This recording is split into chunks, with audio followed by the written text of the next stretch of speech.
Welcome, everyone. Hey, Pablo. So you're first. We missed you last week. You didn't make it. So you made it today. Yeah. Welcome back, everyone. Another lovely Saturday. Hopefully for you, it's pretty wet and rainy and miserable here today. That's why it'd be nice to have Timmy right here with me. So, yeah, we're gonna do some new base building today. I got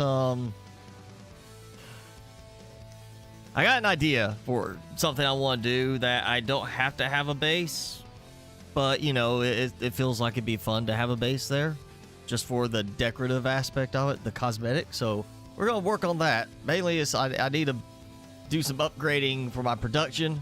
And I figured while I'm at it, you know, why not do a cosmetically themed base in one spot. Maybe do two. I don't know. It depends on what we get done with the first one. Timmy? Hey, you want this? No? Yeah? No? Gotta put it here? Oh. Alright, here. Drop it there. Drop it into your legs. Okay. Let's go ahead. Let me get the game open so I can get ready to go. If you didn't notice, there was a small update to the game. And hopefully if you are, you know, your mods are notifying you need to update, you need to get the newest update for the item stacking mod, inventory stacking mod, which was 2 days ago, got updated. So you want to get that if you haven't already done it. All right, let's get on into the game. And waiting for OBS to catch up. There we go.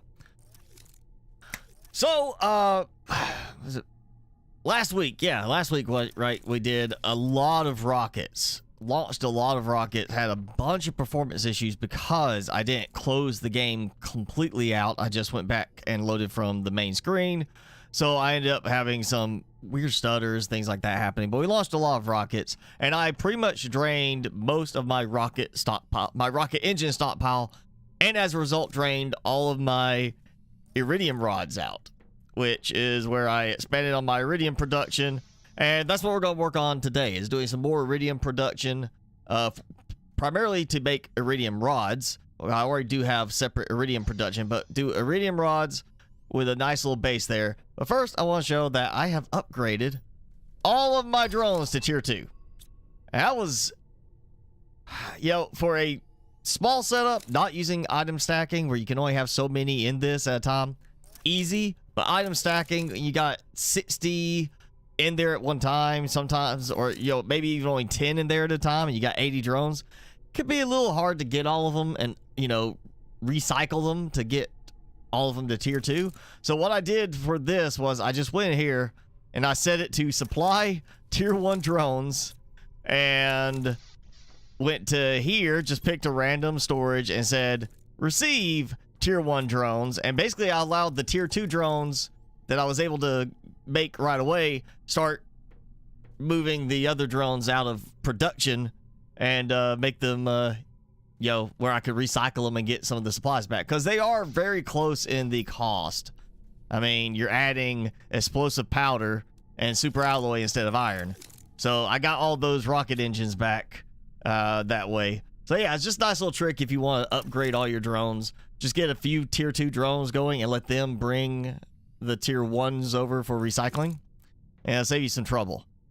So we are going to go in. Hey, Felonius. Good afternoon. GTA 6 is releasing in 2026 or 2025. Well, I mean, I would hope at this point, at least with it being version 6 or number 6 in the sequence, they would be like, maybe we need to step it up. But, you know, we can't hold our, you know, don't hold your breath. I mean, after looking at the disaster of Starfield. All right, so we are going to do... Well, let's just go there first, and I figure out how much I need to bring. So, Indium Mine. Yes, there's more locations where you can get, not Indium, Iridium Mine. There's more locations that you can go and get Iridium, but they're small. You know, they're not big and open like this one. We've got a lot of room here, you know, to build around. Maybe not as concise, you know, like straight all together as I would like, but there's plenty of room all through here to build ore extractors. And yeah, some places, you know, you end up with a little terrain in the way, and there was a big stutter there. But I've got 18 right here to produce 2 iridium rods at a time, and I've got 4 over here that are just producing regular iridium, and I got the booster over here right now. I'm not worried about this as much. I really just want to get my iridium rod stockpile built up, so I want to build a lot more in here. And yeah, I could do that and just have it all be like just tons of extractors in here, but I thought, why not take it a step beyond that and do also a base here, you know, make like a kind of like a little, almost like a, you know, mining type facility, and just have it look kind of cool. So I've got some ideas for that. First, that means I gotta get some extractors going, and I may be having to reposition the autocrafters a little bit. Let's just see if I can fill in this area and then do one up here with an autocrafter. Really, the autocrafter tweaks giving them 50 meters now from my settings. That's definitely going to help with this. I don't have to have as many like little pocket modules for that. So we're just going to start with a bunch of extractors. I mean, a lot of extractors. Let's get the rods first. That's the easier one. So we'll do. And again, I'm getting this weird lag on transferring certain items that was happening last week. And it's only certain items. Other ones, it transfers like almost immediately.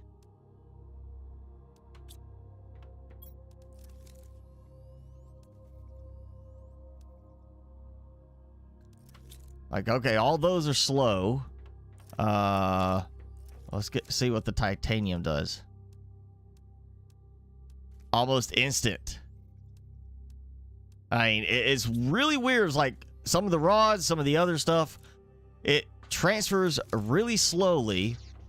But other stuff is just like fine, and I don't get it. You've been playing Cube VR and it's more impressive than bear looking?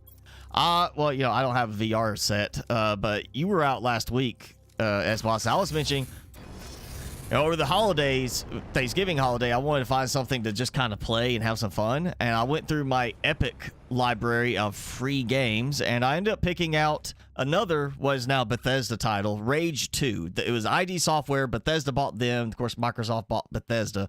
But it's got, you know, they updated it to have all the Bethesda stuff all around it. And as much as that game has gotten like bad reviews, because I mean it's an uninspired story, it is absolutely just riddled with bugs. I mean, in the first 10 hours it crashed on me at least 6 times. I just was lucky that they did a good job with their autosave feature, because I didn't lose a lot of work. But it was constantly just out of nowhere, just like, oh hey, everything's fine, but boom, crash. And despite all of that, the game has some really good stuff about it. And one thing is it looks as good as I've seen Starfield look, or than the whole ray tracing aspect. It doesn't have that, but the performance of that game, Rage 2, is phenomenal. I've been using like Far Cry New Dawn and Far Cry Primal as my go-to kind of benchmark games to see if there's something wrong with my hardware, if I'm ever having performance issues with a game, because they run so well. Rage 2 outdoes it. I mean, 2K, ultra settings, ultra wide display. I'm not dropping below 60 FPS at all. And it runs using, I mean, with Windows, everything going, even playing YouTube off to the side on my other screen here, 40 to 45% of my CPU. And then even less than that on the GPU to run that, and it looks as good as Starfield did for me. Actually, it looks better than Starfield did. And I was like, that's one of the best things about the game, is that it is so fine-tuned on its optimization that the performance is just on point. And like, this is an ID Software game. There's certain things they could definitely done better. Like, I still don't get why ID Software has an issue with doing a proper flashlight solution in their games. Like in the Doom game where all the modders just started making solutions for like, oh yeah, you could duct tape a flashlight to your weapon and have a flashlight. You don't have to just hold the flashlight by itself like ID Software wanted you to do. I mean, there's stuff like that is just bad about Rage 2, but man, performance-wise, it runs smoother than this right now. It runs better than practically all my other games in terms of how performant it is in actual playing the game. Like, no stuttering, really, like nothing. And I mean, never dropping below 60 FPS, 2K ultra wide on ultra settings, and it looks good. But you know, there's some very questionable choices on other aspects of the game, which is why it's gotten, you know, it did not get very good reviews. And again, there's plenty of bugs, a lot of stuff that causes crashes. I had a vehicle that I got out, took over an enemy spot, came back to the vehicle. It was black. I thought it got set on fire somehow, and no, vehicle was fine. The game just removed all its color, turned it completely black, and made it indestructible. You know, just because it was sitting there for some reason. I don't know why that would make it indestructible, but it did. You know, it's stuff like that. So yeah, Starfield is still massively, in my opinion, a big letdown and disappointment. It should have been done so much better, and they should have actually gone and played some space games. You know, I think a lot of people still have the same complaints about Starfield being, it's not actually in space, it's just kind of space is somewhat the background, but really it's all about just you know, you fast travel everywhere. You know, you look at some of the reviews, it's like, accept a stupid quest, fast travel, talk to somebody, fast travel, do very simple thing that requires very little combat skill, fast travel, talk to somebody, complete the quest, do it again. You know, there's so much stuff in Starfield that just feels uninspired. And you know, there's so many, again, a game with questionable decisions. You know, hey, we're gonna make with 1,000 planets, we're gonna use real maps of certain planets that we have. We're gonna try and make it as super detailed as we can, but guess what? You can't fly your ship into the atmosphere. You choose to land, and it lands you with a little cutscene. No, you're not actually piloting down, like on No Man's Sky, Empyrean, all sorts of other, you know, space travel RPG survival games that do it right. And then you have what was it also, when you land on the planet, you don't land in this big vast area that you can just travel wherever you want on the planet. You land in this little grid that, you know, has certain things in it, and you'll reach the edge of it. You can't go past that. You have to then do all this walking back to your ship. Where's the like ground vehicle so you can make, you know, shorter trips like that, you know, stuff like that. There's just so many bad decisions in Starfield. They're gonna have to do a major overhaul on that game. Okay, so 50 meters. I don't think the rings are showing correctly. That might cover all of this, but just on the fact that it might not, I kind of think I want to put the autocrafter like right here in the middle. If I can get, well, I know I can get that to work. I just have to turn off building restriction. Oh no, it works for that. It won't build the mining, the extractor there, but it'll build that there. Okay, so now I'm gonna take this out. Yeah, just go ahead, take that out. I'll move it over here. Hopefully this is not going to interfere with my other production stuff, because I want this to still be auto. And we're going to supply the iridium rods like that.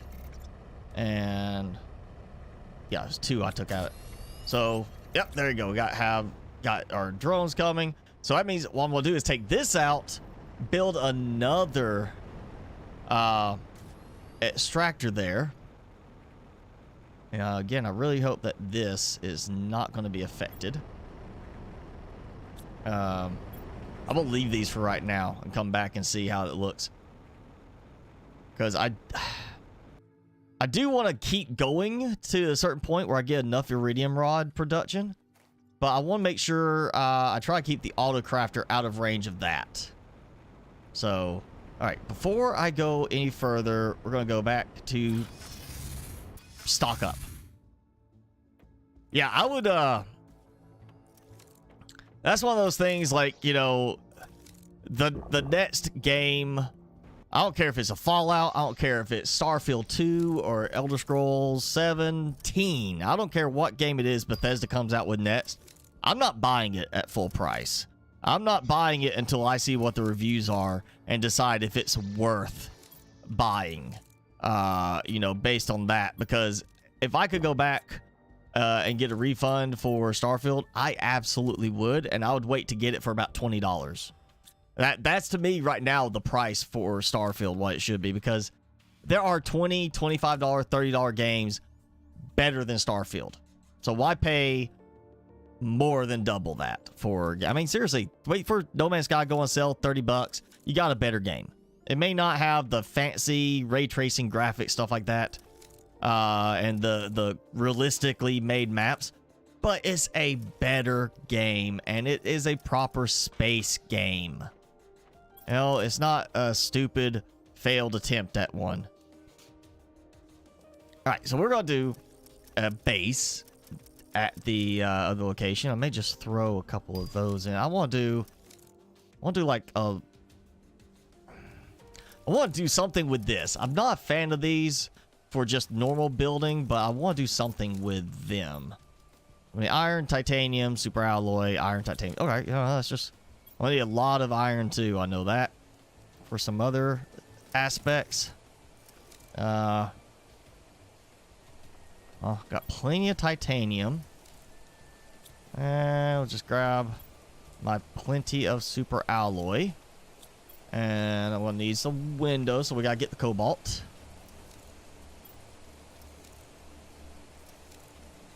Okay, and I got my food and water back up. So let's go. All right, you know what? Now I'm thinking again. I'm like, okay, there's something else I need to change for one thing. I need to figure out where I can do this. This might be a good starting point right here. So foundation grid. If I can't, nope, you will not go in there. Okay, so foundation, yeah, right there. Okay. So I want to do a base in here, and I kind of like the look of how, you know, we got such high ceilings. I like the idea of doing like something up there, so we're looking down, like overseeing the production, because we're gonna have so many extractors in the end when I get done with this. I want to have like that kind of thing going. So well, I brought plenty of this. I want to do a like spiraling staircase type build.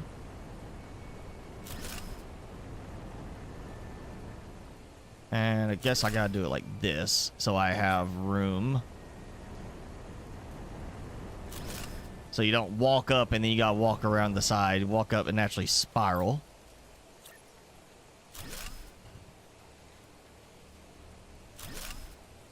And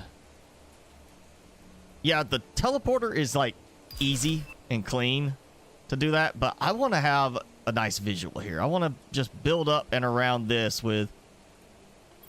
Start with this. I want this to be kind of like the spot where everything, like one door comes out onto this, like the stairs. Then one goes into a living compartment, which is going to be a little nicer. Then another doorway leads out, and I want to have like walkways that go through everything with railings and such. Dylan, hi. Yes, it has been a while. Thanks for joining.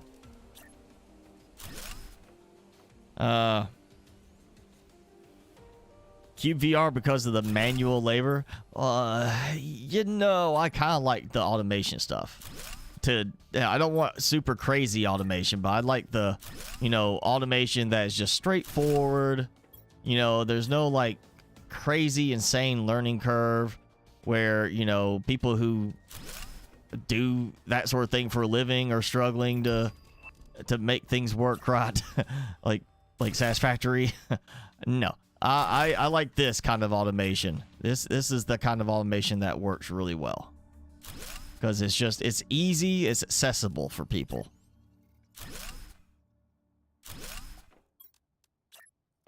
But it gives you some good options on how you can do well, if they would add priority groups for your drones, then that would add more capabilities to it.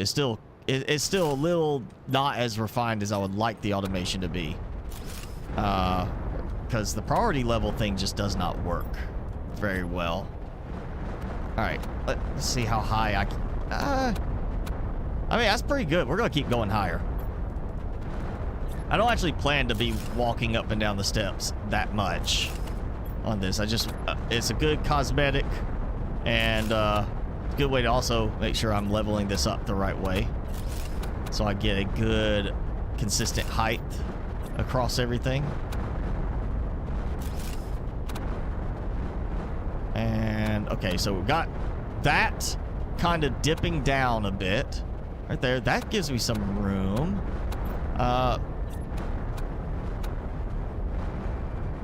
Yeah, that's gonna be a little bit of a problem. Okay, so if I go too far out that way, maybe not. So I'm thinking we'll do from this side right here. It moved at the last second. There we go. So, oh, I did not bring silicon. Okay. Oh, hey, I've got meteors hitting outside and dropping stuff in. Brought practically everything else except for silicon. And it just seems like I move far enough, it freezes a little bit. There are mods for automation. You mean for the Cube VR? I mean, I would think that would be like something to do. Man, unless you just like the manual, you know, labor aspect of it. I mean, to me, the less it feels like work, the better. Which is why I can only get so far in Satisfactory before I say this feels like I'm working a job instead of playing a game. Let's see. All right, so I got this, and I want to do one of these and see if I get to line up right. It did. All right, so I'm not interfering with that. We got a spot for a very nice view, actually. That could be quite interesting. We're gonna do... Yeah. Oh. Yeah, I want to do this. Like that. A nice view out of the vine. Let's just see. Ooh, yeah, we'll do it like in the middle of the room instead of the whole room like that, looking down. Just kind of like it's, you know, it's a highlight of it. And you get a nice view down. Look at that. I put some lights on the stairs. It'll look pretty good. You know, I gotta do like a, well, not wall, door. I want to have some privacy in my other room. There we go. Yeah. So now, let's see which way I want to go. I guess I want to go, have to go out this way. That may not be that. Oh, I do like how that looks, but I'm thinking I might need a walk through here on this. I may do a doorway here. Yeah, I might do that. Because I mean, this will work for going out a bit, but I don't want to have it be like some weird turn all the way around awkwardly trying to get out that way. Some reason, you know, I was have it. Oh, yeah, not what I was wanting you to do. This is where I really wish the jetpack worked like a proper jetpack instead of like a water jet where you have to be within so much range for it to provide propulsion. You know, I feel like jetpack should be lifting me up. You know, doesn't have to fly supersonic speeds. Just give me something that's kind of like me hovering in an Iron Man suit. You know, there we go. Like hover, not just above the ground a certain amount, but just in air. Period. You know, if I fly off this platform, I don't sink. I actually stay up here. You know, like that kind of jetpack. That would make doing this easier because I could fly underneath and line things up better. All right, so we'll just go this route.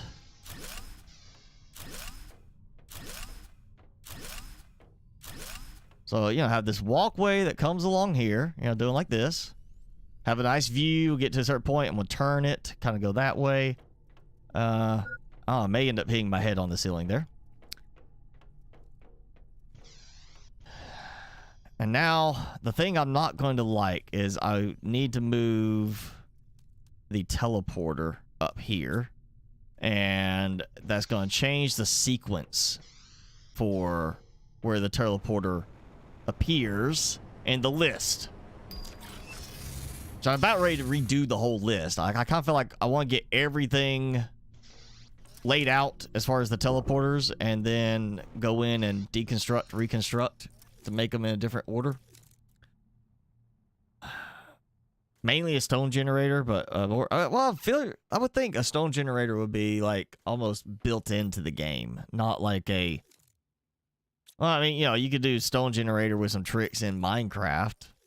You know, I would think it'd be kind of like that for something that's basically supposed to be Minecraft VR. And you know, I named it Iridium Mine 1. I don't think I'll name it that this time. It's just gonna be Iridium Mine, period. Because, I mean, come on, I don't really need another one after this.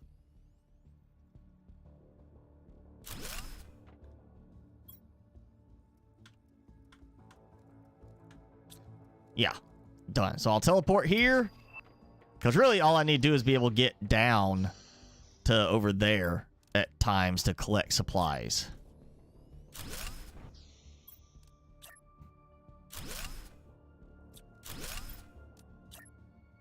Oh, I think I went a little too far away. So again, why being able to fly would be so useful. Like when I had the advanced mode mod working. I could sit there and kind of help me line things up the right way. Alright, so that will work. I'll go like this. I may do something that like kind of leads down. Like come out here and then leads down to over there, maybe? I don't know. Almost could do... I could put the auto-crafters up here. Actually. I could put them up on the walkways. And be in range. And once I set this up with enough iridium rod production, I'm not going to run out. Unless I'm just doing crazy amounts of rocket engines. I'm not going to run out, so I could then go back to using the iridium rods to recycle it to iridium. Name it hot stuff? No, I'm not naming it hot stuff. I want it to be named according to what it is for. I mean, I might throw in some kind of fancy name. You know, something, iridium mine. I'm not going to do hot stuff iridium mine because I'm not doing like thermal power or anything here.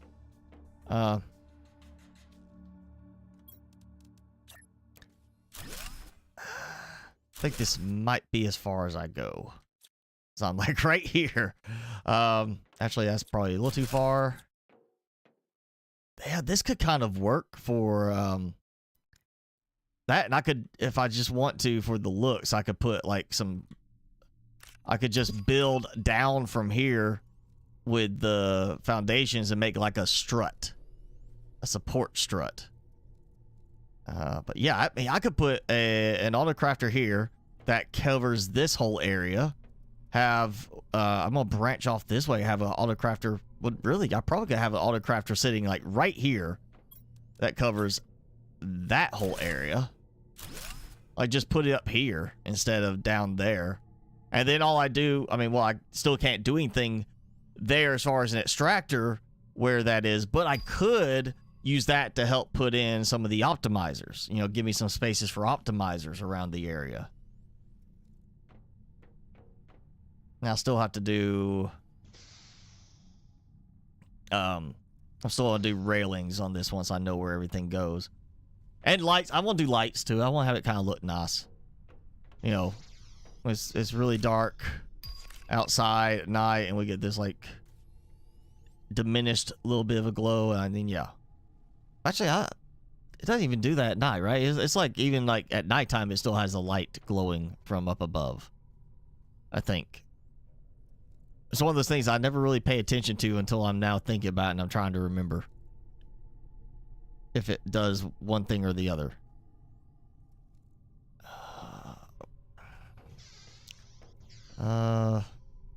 Okay. I don't need anything inside here just yet. We got that. That really doesn't need to go anywhere. That looks fine right there. I can just do a window. Is there? And yes, we'll do one here for this. So I got a little bit of a view there.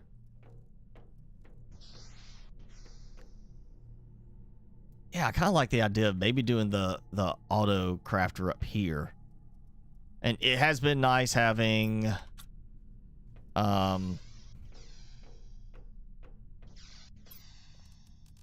just independent production of iridium for a little bit. But I think I'm gonna go back to just massively increasing the amount of rods I'm producing so I can get back to just using the rods. Yeah, okay, so 3 going. Double check, make sure that I don't have anything for some reason that is not picking up on this as being available. Like, oh, hey, you're not in the 50 meter. Okay, that's not in the 50 meter range. So this is the limit, right? To here, to here, to here. That does not seem like 50 meters, if you ask me. So I do need, yeah, if I put one up there, that will help. Actually, if I put that up there, it might cover all of that. Which means this should be, yes, this is fine. Go ahead and take all these. I need to go get me another auto crafter for right now.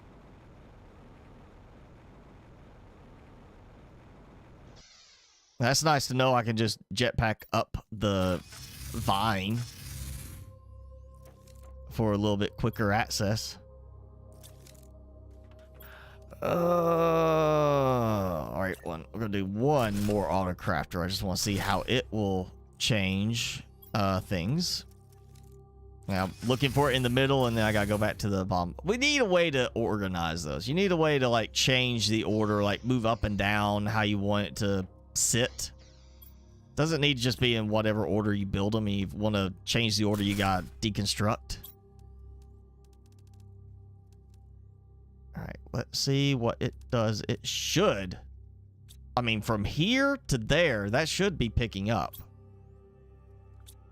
right? It usually does like horizontal, but it seems to be doing a vertical restriction now.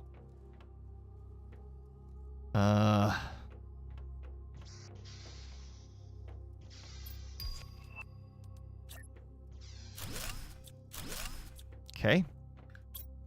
Well then, I'm gonna take that out. I'm gonna leave that because I might still use the walkway.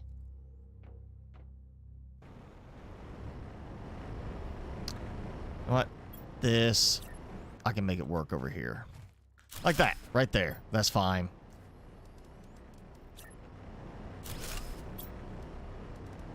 And this should just immediately start kicking in. Yeah, there we go. Okay, so not that one, not that one. Not that one. Which one is it targeting then? There it goes. Okay, it's pulling that one now. We should see. Yep, there it goes. Pulling from that one.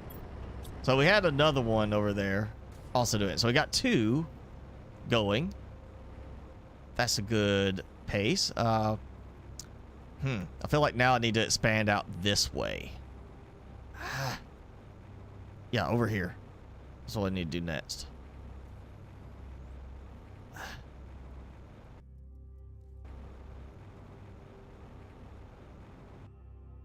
Or we just need the proper ladder. Like, you know, the ladders in this, it's not like Sonaki. You don't get the animation of climbing. You just pop. We need like a height adjustable ladder for that. So it's not just you build it and you have to keep doing this. Like, make a height adjustable one. You build it and you can go way down and it just keeps, like, make it a connectable ladder. So every time you build it, it just ties it in and just keeps connecting. You just keep stacking it. You can make it as high as you want, and then the end points are where it sends you, not in the middle. Jason, I don't know. Or Jenny. Jenny probably is getting a snack, you know, before she joins us. And Jason, I don't know. He might be busy, you know, with kids, or he might be doing he might be gaming. He could be playing Green Hell. They did release an update with defensive structures added to the game now, so you can defend your base against those mean cannibals, the tribesmen that come after you and want to kill you. So maybe he decided to go and play that, or again, he could just be busy with his kids.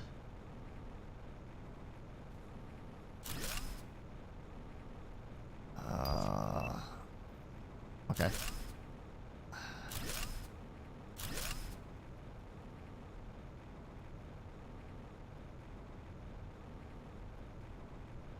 Okay, so that's a problem. Let's see if I can get any of these to place. Nope, that's a problem. Okay. Alright, so I can place at least... well, and get... so I can see it. Place at least that one back a little bit. Yeah, I'm gonna take this one. I'll keep them at least a little bit consistent.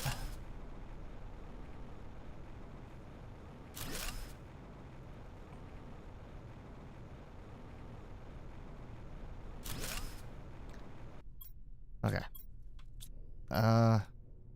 Okay. I've got the stuff for base building, but I don't have any more rods, so I am out those. This. I'm going to need another auto crafter over here, because I guarantee these are not going to be picked up, and I need supplies for a bunch more extractors. You know, probably should have looked at how many extractors I had at the start to see how many I am building today. Come on, let me get... again, you know, extendable ladder. Just keep stacking higher and higher so you can build, and I can just click and climb all the way up. Would be nice.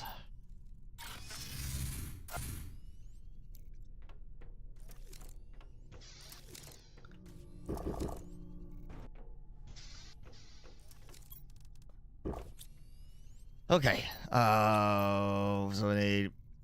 I got... yep. The rods. We're gonna get a bunch more rods for everything. I want to go with 2 stacks on each one. That's another 20. I mean, I'm not even worried about an even count on it now, like making sure I put in the right amount of so it's like 9 multiples of 9. because in the end, it's just gonna still pull, you know, across. It doesn't matter. It's going to be like, oh yeah, you got 7 left over on this one. Well, we'll use that on the next round. It'll even itself out at some point. So that's more of those, and then, oh yeah, I'm gonna need an auto crafter, so I need some osmium and 1 extra super alloy rod, so I don't cannibalize from my stash for the extractors. Okay.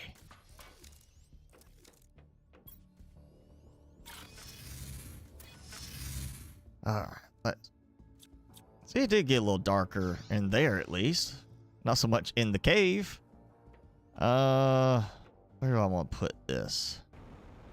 I guess I need to put it somewhere like over here,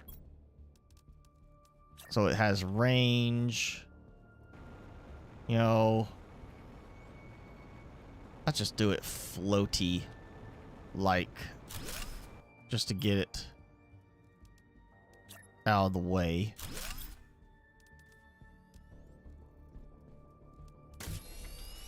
And immediately picking up. Okay, let's do some more. I'll try to line these up like that. And of course, the height goes all out of whack. It's like I could build that one, but I can't build just next to it. Okay, I can build there. I just can't build a little bit lower.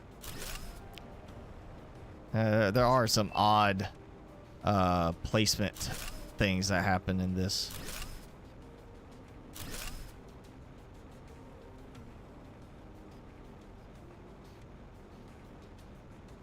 Okay, got one there. Oh.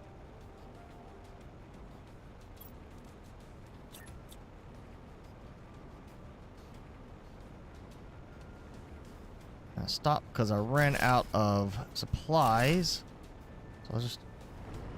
Yep. Take that one out. Let's see what I do here.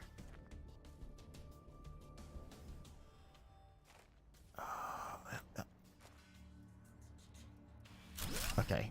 Got that. All right. Now I gotta figure out the ones that are not configured.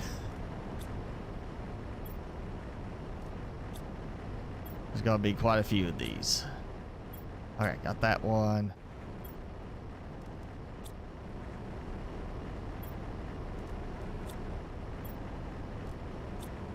Oh, I feel like I want to say I had 88 tier 3 ore extractors as of end of last week's stream, and I didn't add any between then and now because I was thinking about doing this, and I, decided to wait and do it today. So whatever count I have after this must be my new extractor count. Yeah, let's go. I got room over here. I can get them to line. Well, I got that one line up. Okay, so one more over here.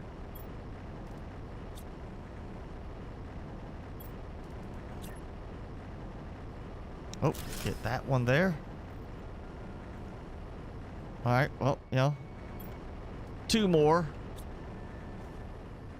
Let's see. Only one. Only one. And I'll have this one over here. Yeah, that's... Ooh, yeah, that's good. That's gonna work. I mean... I just keep going. More extractors.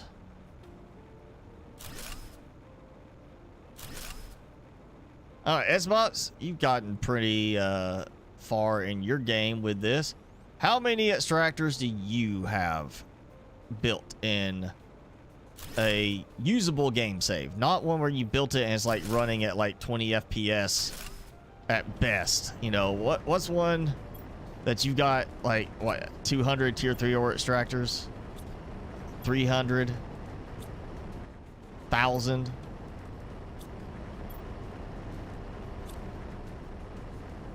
All right, that should reach all the way over here. That should be in the 50-meter mark, I would think.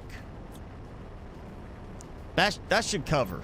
If it doesn't, I'm going to move that closer because that's close to that other one over there.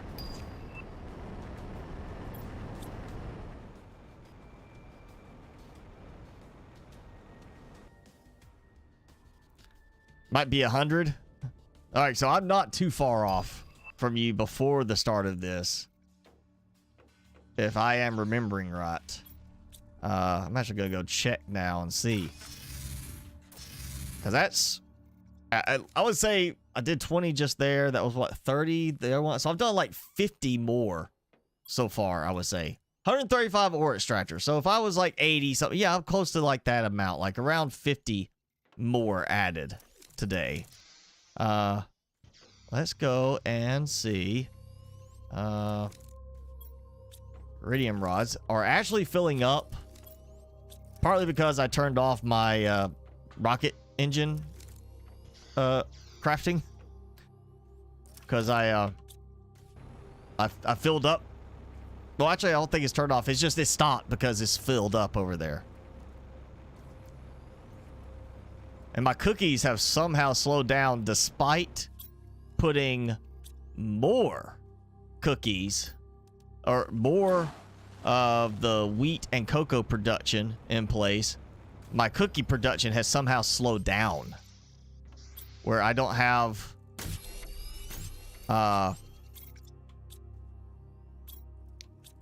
just constant launching of that. I did finish off the silk generators, as you can see. And I've got these here. I'm kind of thinking of adding a few more. Well, you see, I'm kind of filling up a little bit. So, like, as soon as a rocket lands, it is filled and launches immediately. So those are launching non-stop now,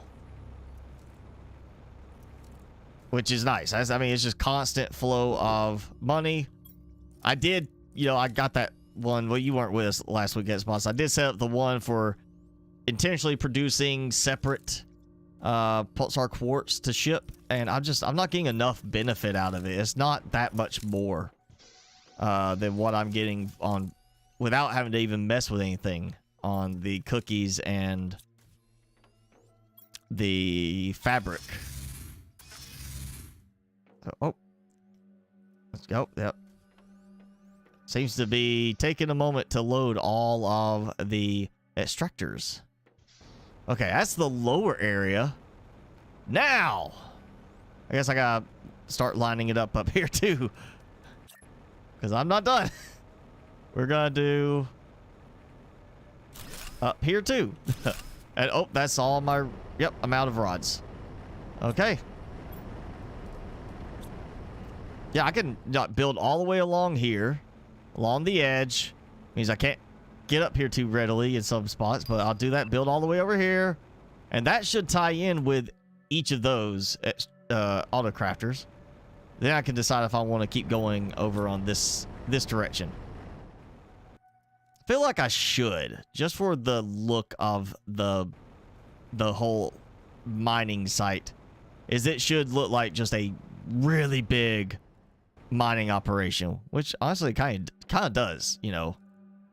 Look at that. That's that's a lot of extractors. Oh, yeah, I need magnesium, of course. Something else I didn't bring. Let's you know, instead of those, we'll do the floodlights. Not as big a fan of those because the lights themselves don't actually light up, but let's get some magnesium and do some decorating with that. I feel like maybe I have enough. I might have enough. Oh, and I'm almost out of iron. Extractors going. I mean, that's gonna be a pretty steady amount of iridium rods.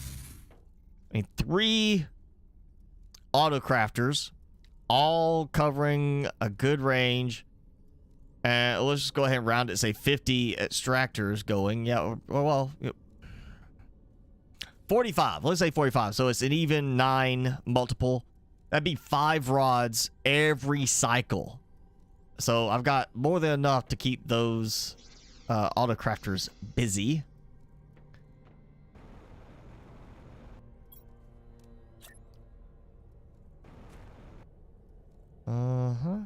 Let's... Oh, why you don't want to build here? Why you're like, no, can't build on this, gotta build on something else, like not even on this. It can build on that, but can't build up here on this. Alright, you know what? Fine, I'm gonna do it like this. And I think it's that stupid rock thing right there. I'm just gonna turn off the restrictions so I can do some of the building I want to do.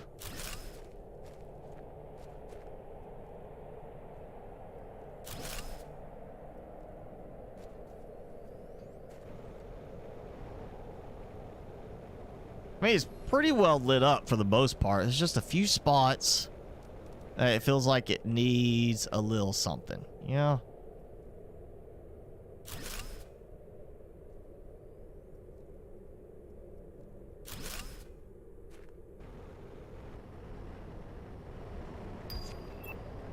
Let me throw one right.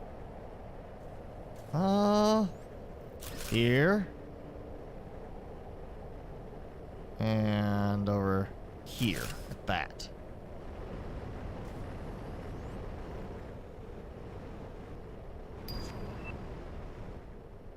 And certainly could do one right here.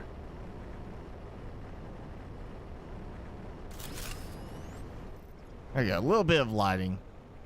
Not a massive amount, but at least it's a little bit.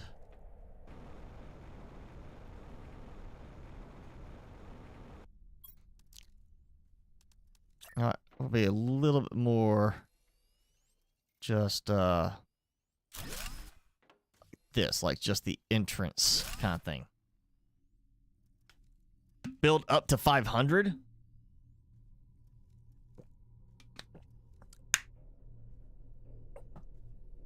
You have 127 tier 3 and 37. Why do you have tier 2s? Well, I mean, I don't see a need for tier 2 now, unless you're just like, you know, for the storage capacity of the compartment part, you know.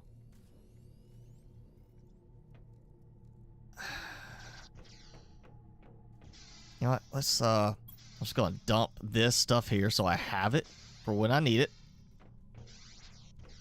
I gotta see what my power is, because you got me wondering. Oh, you just forgot to remove them. Well, I made sure to remove mine. Let's see. You are producing 333,333.33 power available. I only have 72,000 available, but I'm also only doing 21 nuclear generators right now, fission generators, because those power cores for the optimizers are just work great. That's the only reason I'm stockpiling, or, you know, working on getting a lot of Terra tokens, is to buy more energy cores, because this is all my power right now. I could do a lot more.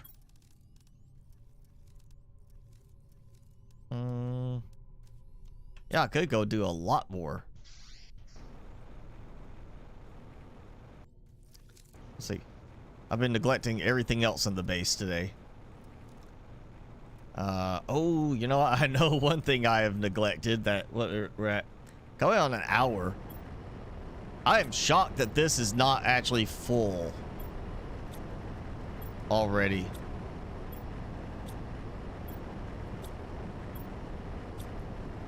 Yeah, I'm gonna be all sulfured up though after this. May not even need that much now.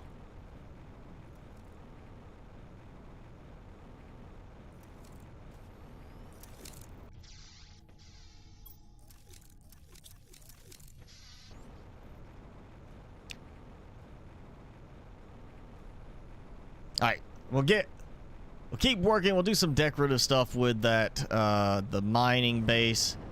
And I've got an idea. I feel like I want to go ahead maybe, because this is going faster than I thought. Might go ahead and do also what I don't need a lot of. I mean, there's only so many things that use it right now in the game, but an obsidian base, you know, out there in the lava biome, the volcanic biome. I've been thinking about the idea of how to do a Mustafa type base, if there's a good spot out there. I really need like the advanced mod again, so I could fly out there and look for a good building spot. Just fly around and get a bird's eye view of it. But that could be kind of fun too, you know. That would be a hot named base. How about that? If I don't do, I can't make it look Mustafar enough, then we might go with something more spicy styled on the naming if I get that going. I feel like that might be a good one. You want to visit Venus. I mean, it's going to be barren, and it's going to have a very hot atmosphere, and it's going to be cloudy.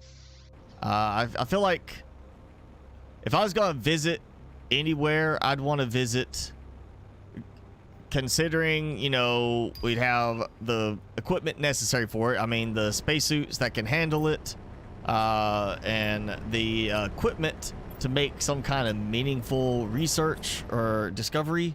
I'd go with Europa. Just because I feel like either Europa or Titan for the chance of life. To find potentially life on another planet or, you know, moon. Another stellar body. I feel like I want to go Europa first, because that seems the best candidate overall. As long as, you know, we could get outside and drill in, send down like some, you know, submersibles down to look for life in the oceans. You know, doing that, I would go to Europa. Without that, just something where you're like, hey, go hang out, walk around the surface. I'd probably just be fine with Mars. You know, at least there, you know, there's something going along. You know, throw some rocks. Maybe find some space trash.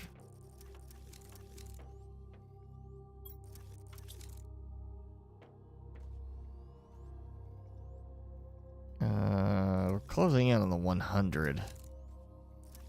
I'm trying to think. Oh, you know what? I know what I need to look at. One more floor. There we go. Yes, rocket engines. Completely filled on the autocrafter, which means the only spot that I'm having it ship them out to is over here. So this is completely full. I feel like whatever we get done today, I gotta launch some rockets at the end of this and let all the frame rate stutter, you know, horrible performance happen then.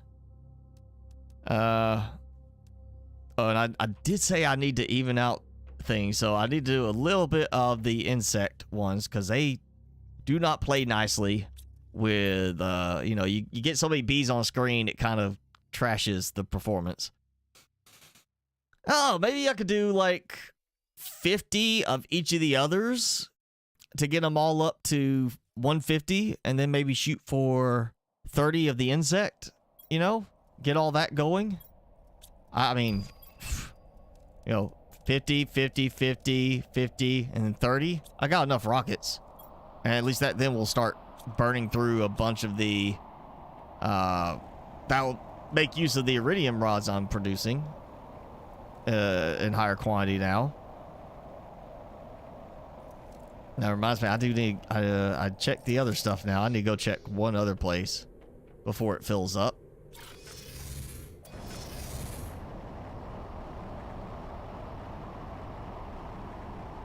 I had to really think about that.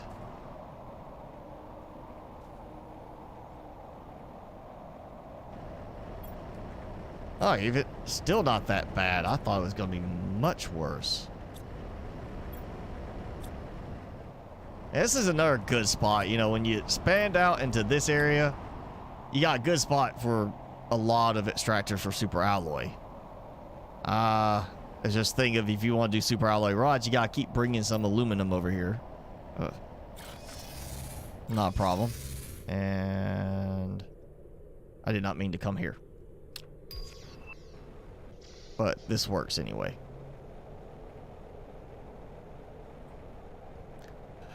Jason made it! Finally! Hey, Jason.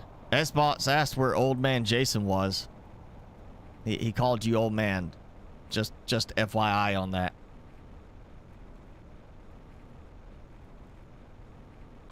And Jason, I mentioned you might have been just busy because of the new Green Hell update. Did you see it? Where they added like defensive structures. So you have fences and walls and it's like a lookout platform so you can, you know, peek your head up over your wall and shoot at the natives while they attack your wall. There was something else. They changed something with the AI so that single level buildings, or like ground level buildings, including stuff that would be on water level, as long as there's a path for them to get to it, they can walk right into it. So, you know, apparently they're really pushing more for the tribals to feel more realistic and that they're actually coming after you.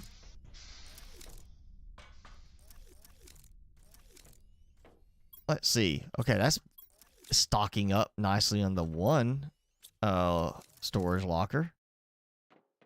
I always forget where certain ones are. Osmium doing fine. Sulfur. Iridium itself is gone.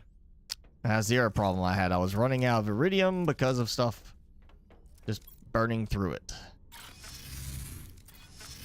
That's why I have the extra spot. I'm gonna have to get used to the orientation that I'm facing when I come out of the teleporter, because I'm so used to coming here and wanting to turn straight a certain way to go get everything.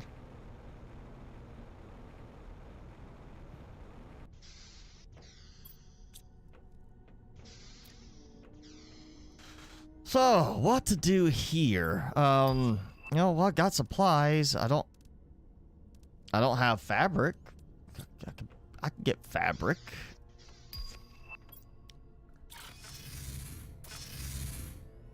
God, it is already like just starting to like just. I guess the teleporting or something is causing it to kind of get sluggish. Oh, you Christmas shopping. Well, you know, if you bought something nice, he might take back that old man comment.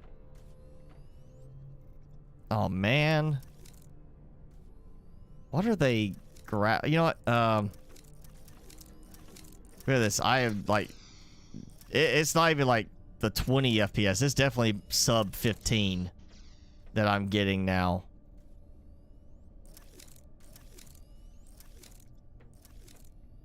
Yeah, I'm gonna save. And, I learned my lesson last time. I did not completely close out, and the performance continued to have problems, even just loading from the menu, so completely closing it every time now.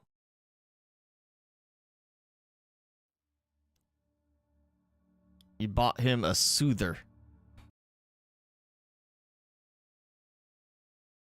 Alright, it's up to Xbox to decide if that's gonna be good enough.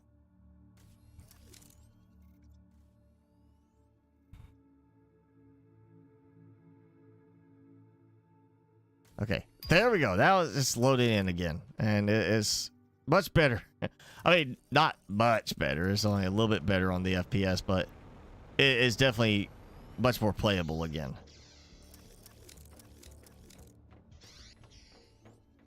Oh, you see, I added some railings finally. I went ahead and built out my walkways a bit and started adding railings just to see how I feel it looks. So I'm gonna do some more that way. I gotta figure out what else to put over here.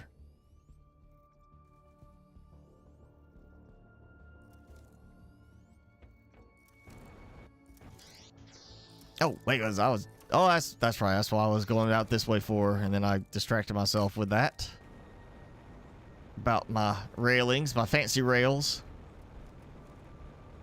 Got... Oh, see, there it goes. Already launching. Oh, 2 of them launching back to back. Yeah. And I still got... taking this.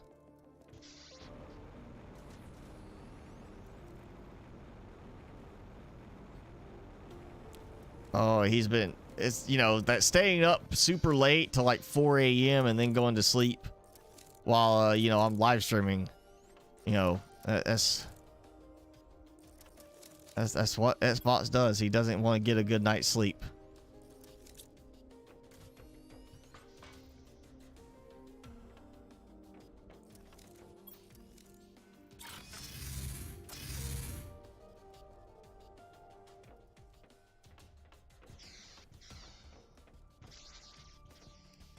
Alright, I got other supplies here, so we'll go ahead.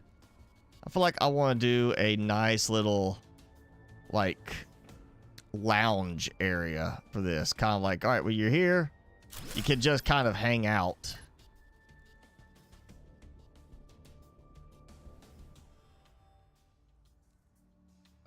Really gotta try to get this fine-tuned.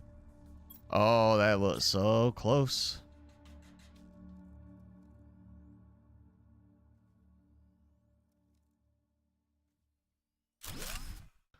Oh, that's not bad.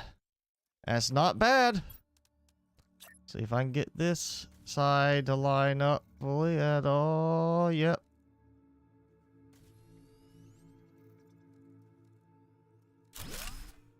Yep. Just a tiny bit of a seam. And I'm going to do... I turned my DPI down on my mouse to make this a little bit easier. There we go. Yeah. That color. Look at that. A nice couch area. I'll get this nice little table in here. Oh, it looks good. That looks pretty good right there. Now we need like we need some kind of desk set up, you know. You come in. Maybe to the wall, maybe. We need a corner piece still. We got angled sofa. Where's the angled desk? Where's the L-shaped part of it? I need an L-shaped part. You know, I need that to line things up appropriately.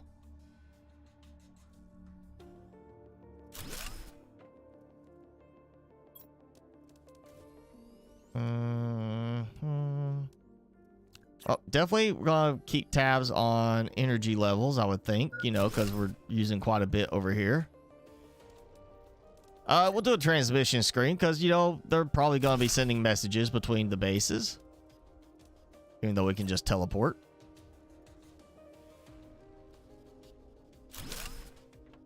Yep, there we go.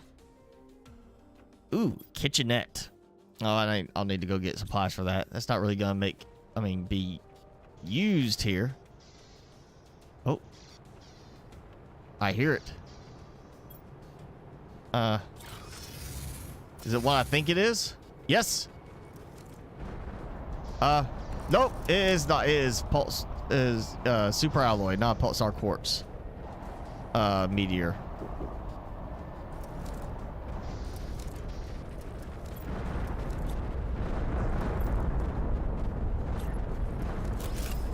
Not that. I don't feel like I want to do the bed and stuff like that. I'm not worried about the couch color. Blue is fine.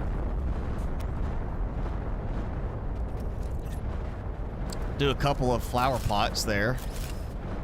Or a few flower pots.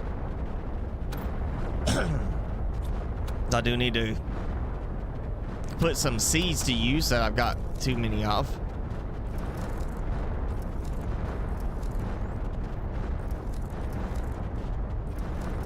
There we go. And what else? You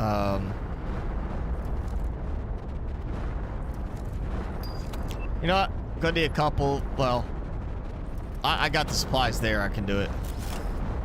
I'm thinking, like, since we don't have a fridge, we don't have food that spoils.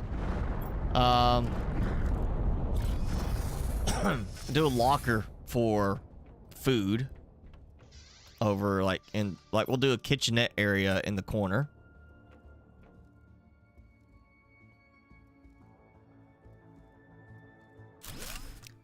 And then I can do a locker, like, next to it. Like that. Refreshments. Okay, well, we'll do refreshment. I'll bring some food and water over here just to have, like, you know, a couple over here in case I need something. You know, maybe we go and actually I fix a few things. Make some fish soup. For, you know, donate. Or, you know, the honey cooked beans, because that's, yeah, sounds good.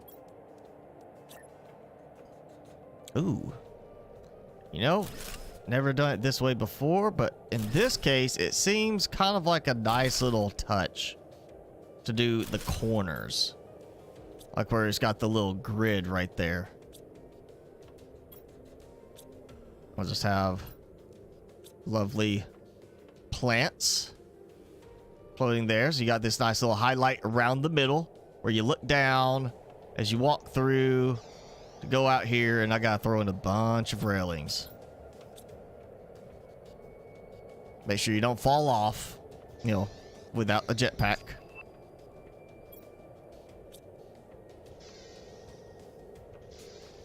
Ah, what's something else? Any mods? I'm using a bunch of mods. Let's see. Well, it's not doing much right now, but auto sequence DNA, which got me all the gold larvae, goldfish eggs, gold frogs, you know, all that. Item stack, well, inventory stacking, item stacking, obviously, because, you know, all that. It's craft from containers, basically easy craft, like we have, you know, in Subnautica, where you just, it pulls from stuff nearby. And the other notable one I know I'm using is the autocrafter tweaks, because I've adjusted the range of them from 20 meters to 50, so I don't have to build as many, and they can do more. Oh, and then I've got disable build constraints mod, so I can turn off build constraints and build more places instead of being restricted as badly.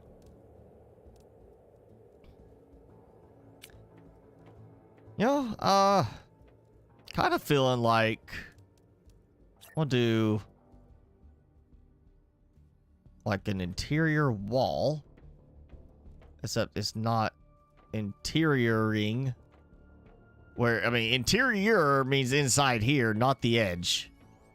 So I would think it should connect somewhere in one of these spots. I was wanting to build like a little, maybe set this as a side room, and it is like not full beds, but we have like, you know, it's like a day bed type thing. Like these are the people who are here working, you know, and they have to work extra long shifts. They get this little spot.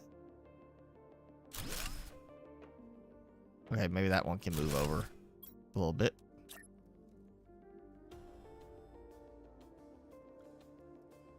Like that. See, have a wall there, and then a door right there. I'd move that one out, put it somewhere else. You can walk in, have a nice little private little sleep area. We still need some more cosmetics. More decorative stuff. I think what else I could use inside. There we go. I also would like to see the railings actually match to the size of these, you know, foundation grids. Because I've been trying to line them up here along the seam. And what that results in is you have a gap big enough between them that you can fall through. So I would like to see the railings adjusted in size so they actually fit correctly to the structures themselves. And no, yeah, got off on that a little bit. Like, this one is off. If I put it that close together, it doesn't line up, but it gets so close you can't walk through.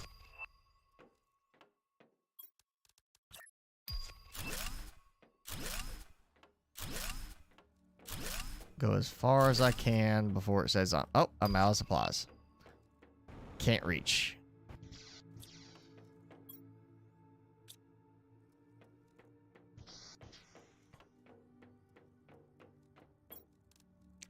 This one, I think I want to have it kind of feel almost like it's built into the edge right here, like embedded in. So let's turn off the constraints. Yeah, look at that. Lovely. Feels like the stone pillar is providing some of the support.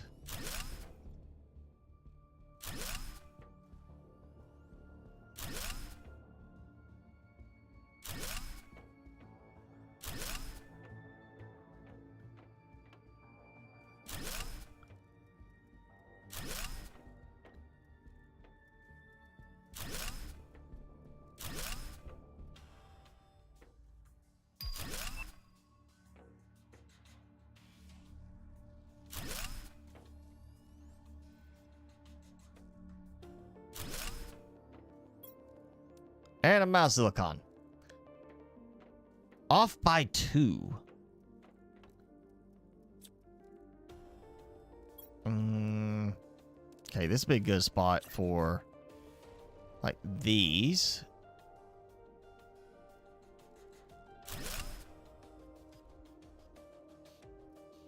Kind of in the corner. It's kind of like a little bit of light from when you're, you know, at a bit of a distance. Just a little highlight, you know.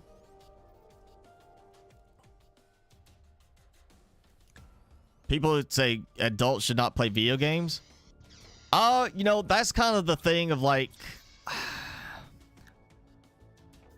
you know, like they say you should still play, you know, like, when an adult forgets how to play like a kid, they lose their creativity, their critical thinking, because they're getting too restricted, too rigid on things. And, you know, play is important for kids to develop the brains, develop, again, creativity, you know. That's why I like games. It's, you know, granted, I've played, you know, like I said, I was playing Rage 2. It's not the most creative game, but something like this is, you get to be creative. It's like a bigger version of Legos. Minecraft is a bigger version of Legos. And you play, you know, with Legos as a kid, you were saying they weren't the most incredible things. Like when I was a kid, it was just the blocks. You know, they didn't have all the fancy little extra pieces like they do on some of the kits now. And it's just, you know, you had to be imaginative, and playing games, especially ones that let you be creative, like building games, you know, stuff like that. It's good for your brain. It lets you, besides de-stress and help with, you know, just stress management overall, giving you a way to relax. Things creative lets you, you know, express creativity, work that part of your brain. Satisfactory, you know, as much as I don't want to do it because it feels too much like a job. For people that find that kind of stuff enjoyable, you know, that kind of gameplay and that complication and trying to fine tune it to such a precise degree with the way the game plays, that's critical thinking.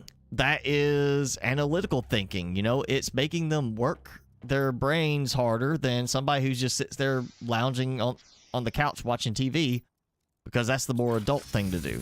No, if you're an adult, you should have some sort of hobby that engages you mentally, physically, or both. And, you know, games are definitely can be a very mentally engaging aspect. Not just, again, the stress aspect of it, but challenging you, you know.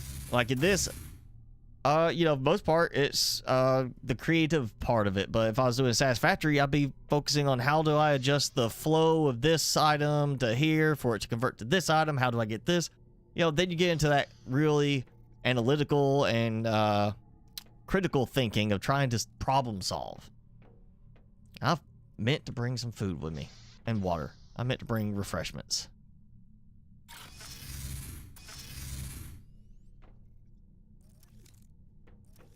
I need to go grab...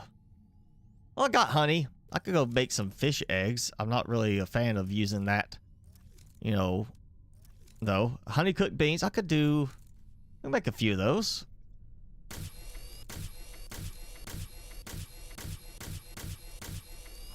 I'll do that.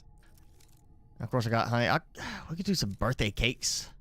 Oh, maybe, you know, birthday cakes might not be the normal thing to have sitting in there, you know, in the fridge. Just like, you're not going to have 10 birthday cakes in there.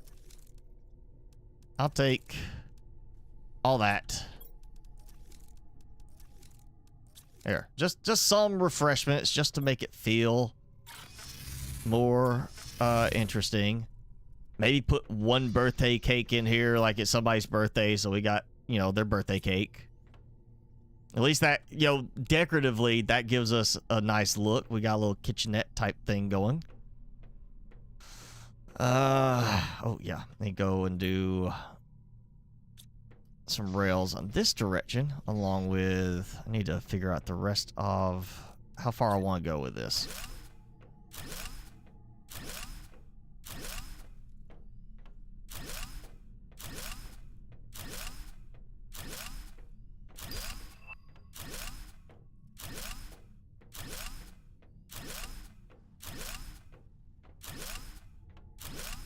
Let's see, I think that's to right here.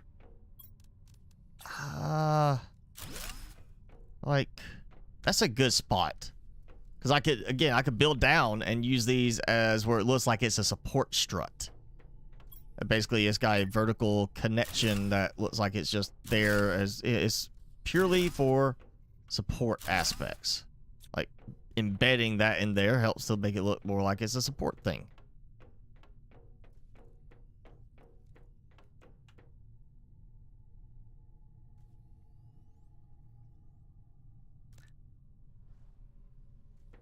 Well, you know, I would say kids that grew up from the 90s and 2000s, you know, I would say even like 80s, there are some, it really comes down to the advent of video games and, well, just the proliferation of computers in general. Like, I mean, when I was a kid, you know, had a Atari for like I don't know how long. I was barely can even remember that, but I remember getting my first Nintendo, you know, and playing those games. And you know, you're not creative. It is, you know, side scrolling, do this, do that, so similar in a lot of games, stuff like that, but it was engaging. But at the same time, I still went outside and did stuff. That's one thing I think also being missed is, like I said, something that engages you physically.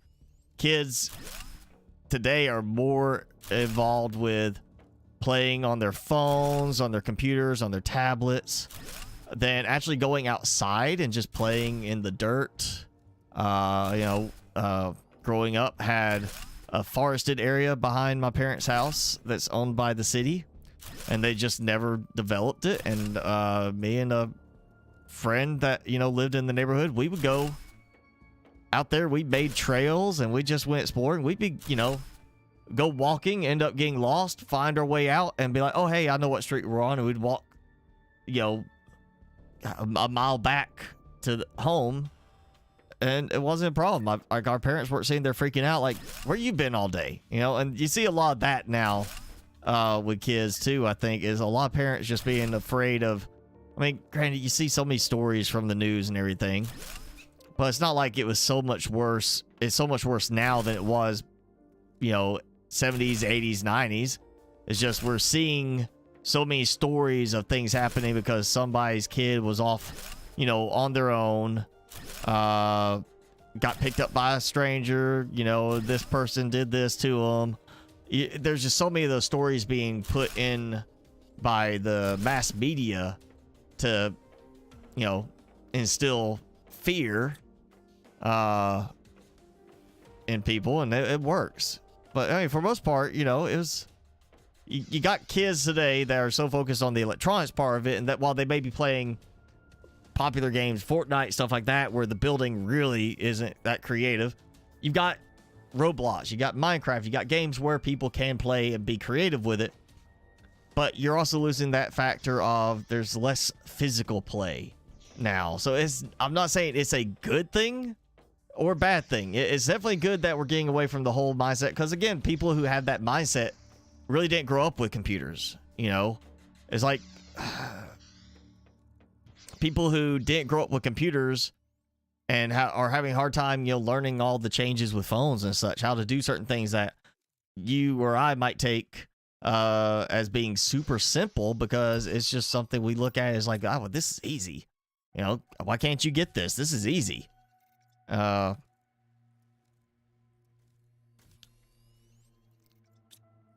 you know, I feel like you see these memes where people talk about, like, they grew up in the 70s, so they got to be the last generation that played outside. I played outside. You know, I was growing up 80s and 90s. In the 90s, I was out riding my bike all day on, like, summertime. We'd be gone. We'd ride miles all over the place. You know, go stop at gas station, get a snack, do stuff like that. We didn't have anything to worry about. Our parents weren't worried about stuff like that. But I also did grow up using computers and playing computer games and, you know, console games. So I feel like the 80s to 90s is that realm of where the crossover happened for that. And it's now, as we're getting into 2000s and such, you see less playing outside and more just playing inside, and more the addiction to the devices. Which is why there's so much more talk about with social media, like making sure to restrict usage of younger children, because there's so many studies now coming out to show the how much it can negatively impact not just social development if they're just chatting, you know, through their people, their friends online. It is stunting their mental development too, because and causing addiction problems with kids that are getting addicted because of the way social media is set up to trigger not just a surge of dopamine but constant release of dopamine, so that it desensitizes you to it, and you get kids that don't want to do anything, no motivation to do anything now. Like kids that are like, oh, I'm gonna be a YouTuber when I grow up. I want to make lots of money because I see all these people doing it. I can do that. And then they try to do it, and once they realize it takes a bit of work, that's why a lot of YouTube channels just give up. You know, a lot of people that start YouTube channels give up because once they realize it's a lot of work, they're like, oh, this, it's not easy. Well, I'll go do something else then. All right. I got a lot of stuff here. Got fabric, and it got stuck. It's the drones are stuck. They're acting like there's a piece in there. And I saw it happen the other day doing this, where one got stuck there acting like it had a piece in it that wasn't there.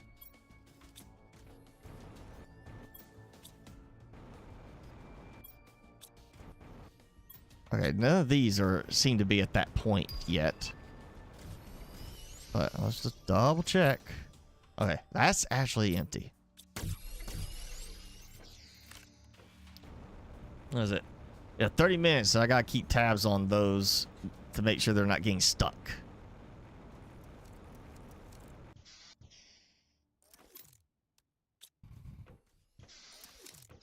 Okay. Let's see. How am I doing now on iridium rods? Doing pretty good. Oh, that's getting better. Oh, wow. That one was one that was like really low, if I remember right. Yeah, this one was low too. Yes. Filling in very nicely now for all of those. That's definitely around 50 I've added now. I'm at 137. I really want to say I was at 188 or 88 when this started.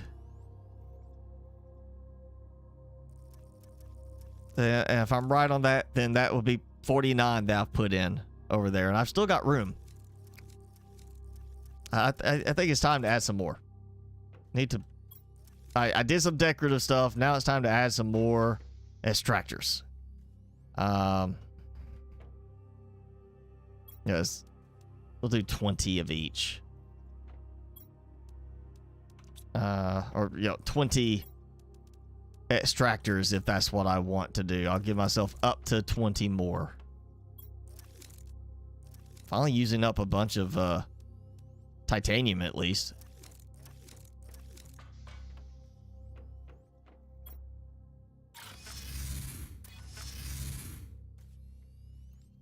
You can leave the garage door open, everything is still fine. I mean, my parents didn't have a garage. They had a carport. So no door to close, just open. And for the, more, decade and a half of me living there before I moved out, never had anything stolen out of the carport. And then I remember one day, just years later after moving out, my dad's like, oh yeah, I got a new air compressor. Somebody stole ours out of the carport. Just one day, somebody walked in there and started looking around and took my dad's air compressor out. And I was like, okay, it's like, I mean, generally my parents are in a nicer neighborhood. Mine, not so nice. I've had people trying to steal out of my mailbox, and the bad thing is I've seen people doing that in my, what's now my mother's neighborhood since my father passed away last year. I've been there to get her mail and seen somebody literally drive past me, stopping at every mailbox and checking the mail, like pulling it out, looking through it, putting it back in, and driving along looking for like, the past has been for tax returns, the check, tax refunds. And people are getting more bold about that now. But you just occasionally have that happen, and most of the cases it's okay. Again, it's just a lot of stories being pushed by mass media that always highlight the worst stuff, generally. Oh, I turned off the build. Yeah, okay, I'm gonna keep build constraints on for this part. I don't want to do too many of these where they're just like causing major issues because I turned off build constraints. Oh, you know what? Just take these out since that's causing so much of a problem.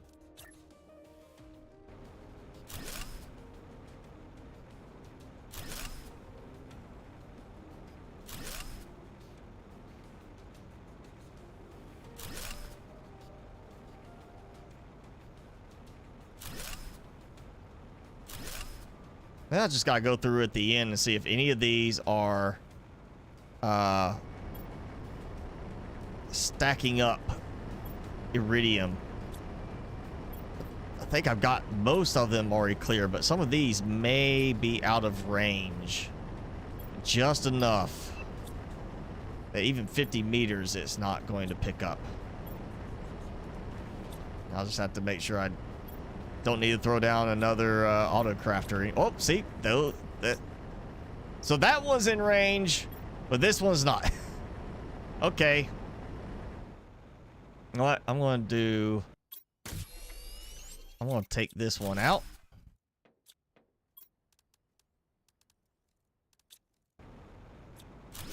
I'm going to move it. Right there. Just slightly closer. Yeah.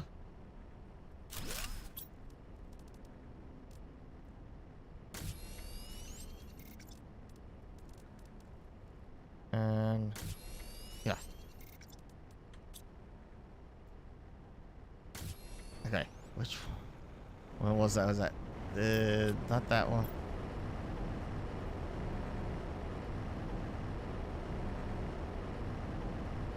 Well, it's making something. It's not pulling from here, though. So I am going to need, especially if I do some more extractors over here. I'm about to use another auto crafter, but you know what? That's fine. I got room.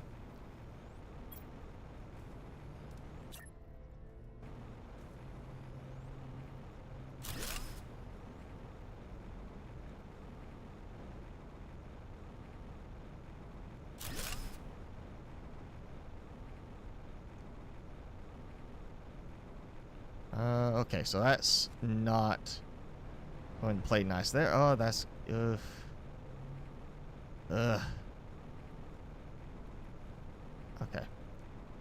see what I can do here. Wow, okay, I got plenty of room there. I might be able to actually do like a whole back side to that as well. And the, oh, one piece of magnesium.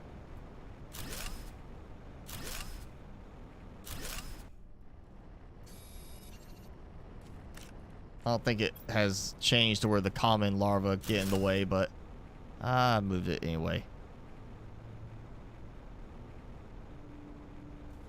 Oh.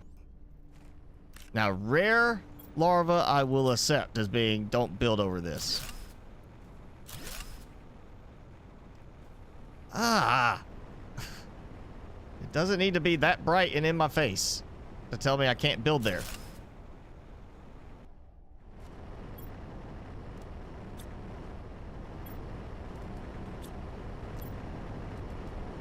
And I've only got enough for 2 more extractors,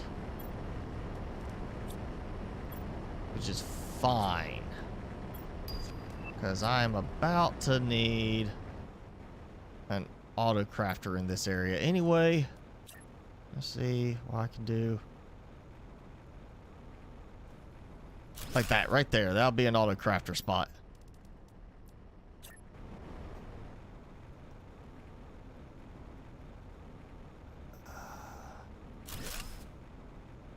All right, last 2.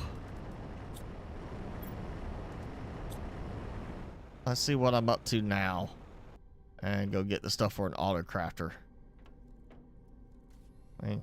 Yeah, all those added.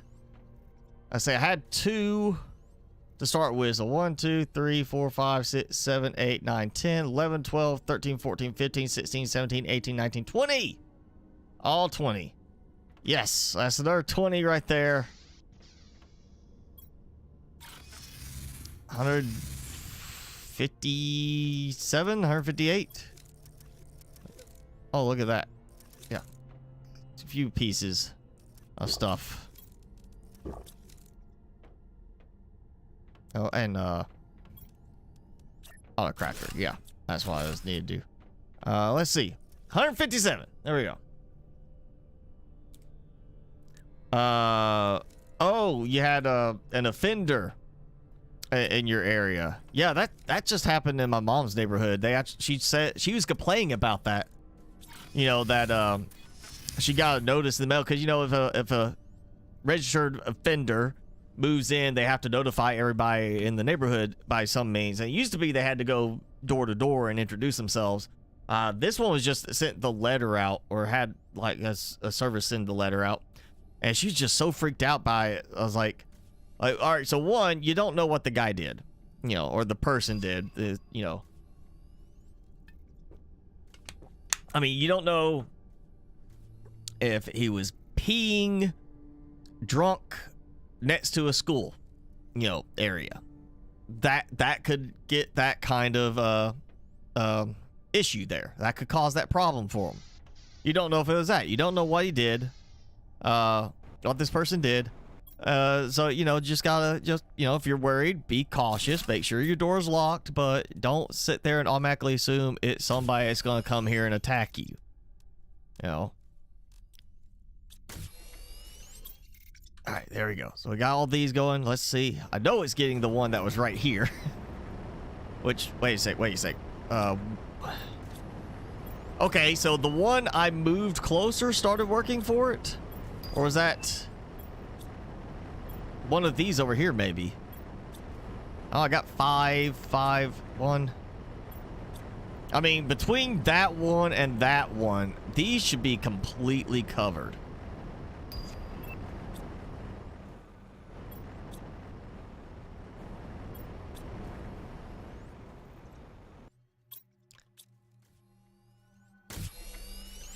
There's constant crafting, pretty much. Yeah, this is good.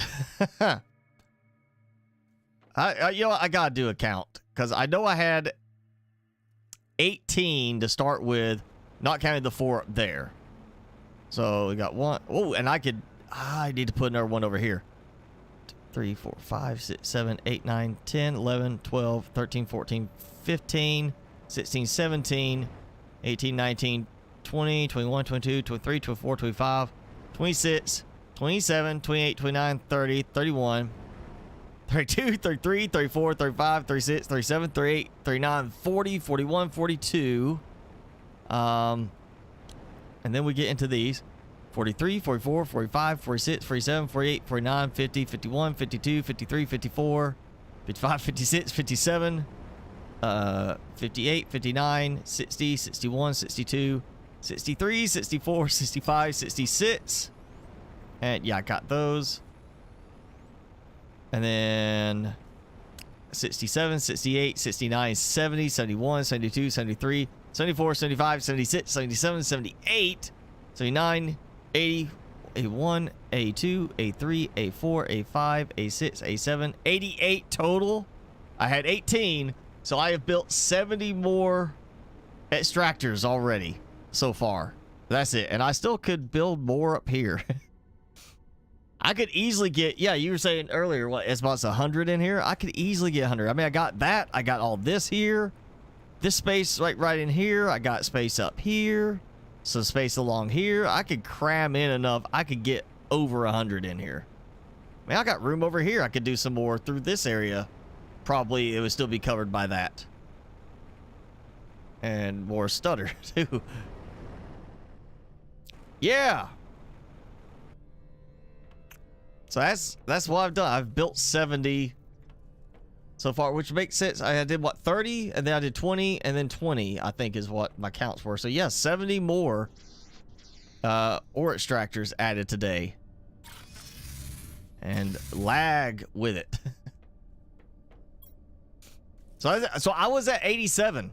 I was close. I think I said 88. I was at 87 ore extractors, and I've added 70 now. Almost the number of fish farms total I've built over the course of time. And I have definitely dropped my power down a bit. So let's do some power setup. Because I should have a good bit.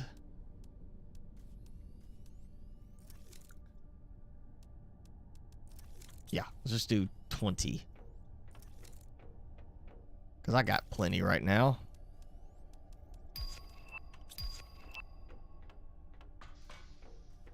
And 56,000 tokens. Might go buy some more energy fuses. Alright. I'm not going to worry about that. We're going to look at the total production. 173,000 is what I've got right now.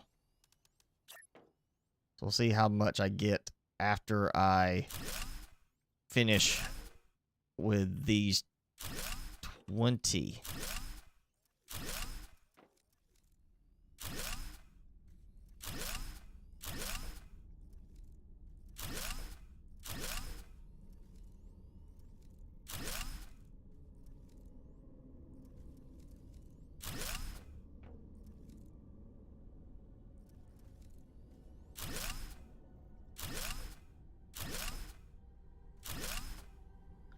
And I'm not even going to get fancy on these and build into the room itself with different rows or anything. I'm just going to do the outer edge and then load up on the optimizers.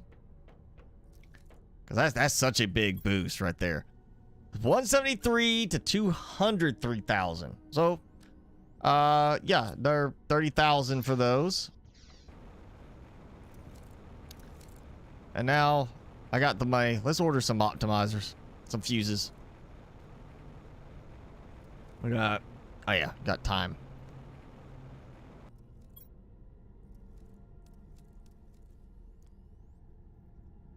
Let's get 6. So that's 36,000 I'm spending. But 6 fuses, that's 2 more optimizers. We'll see how much that boosts my power production in 10 minutes.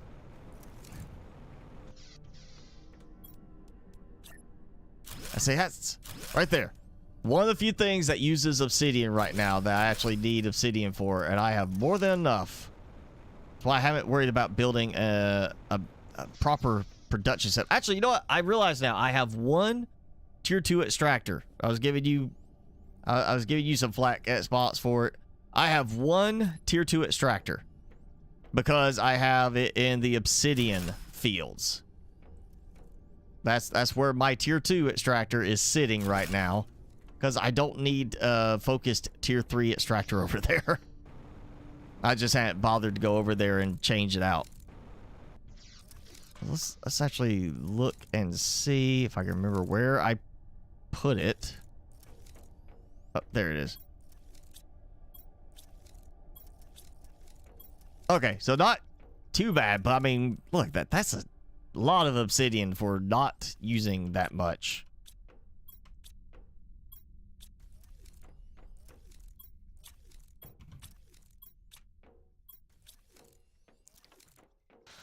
All right. Oh, you know what? Just thought about it. I have not checked my aluminium, and I'm considering that the other stuff, as much as produced at the other places, yep, it's full.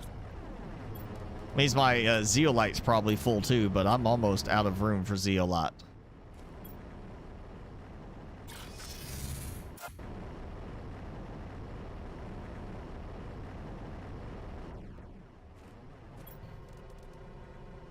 Need to just swap that out for a tier 2 locker. Have even more sitting there waiting for use.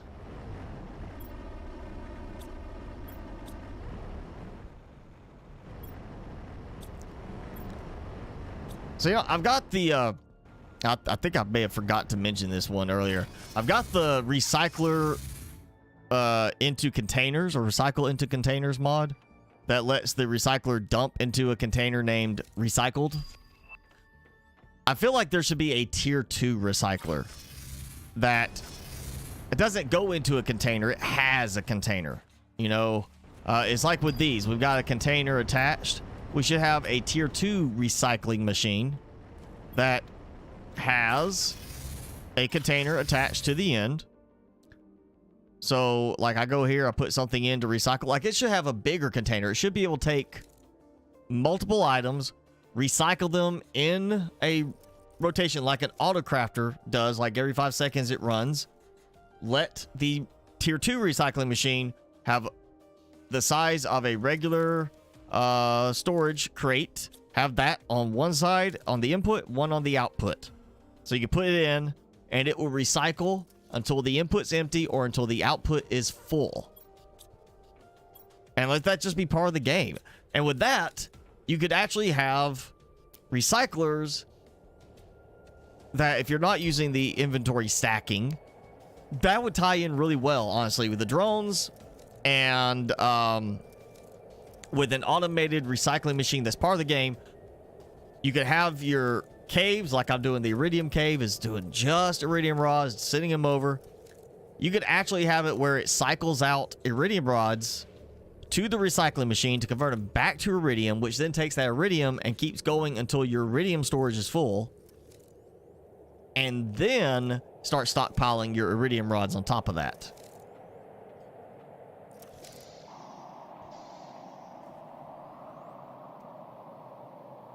All right, I got super alloy. Oh, I got the aluminium emptied out. I need to go check the super alloy stuff.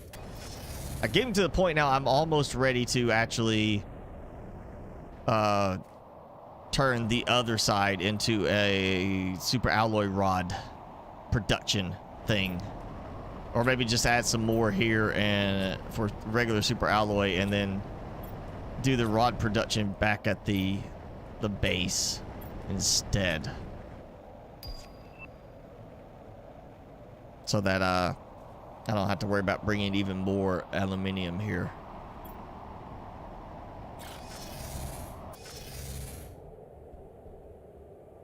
I just know when I was doing making the rods here with the autocrafters, it was burning through my entire stockpile of super alloy all the time.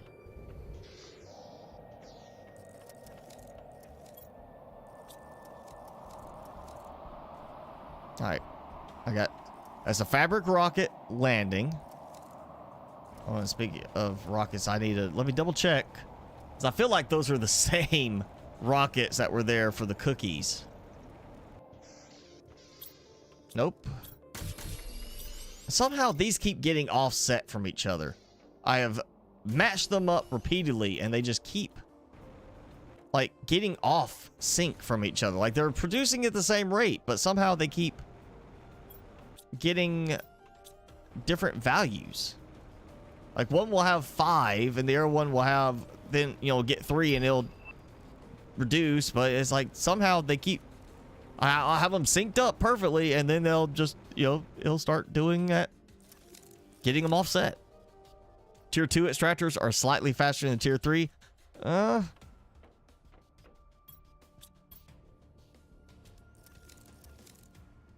I mean, how much faster?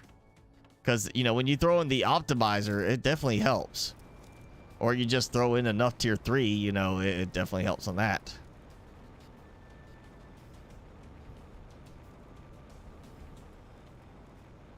Yeah, but of course, the Tier 2s, you're not getting that nice, clean filtering of just getting this item that you need, you know?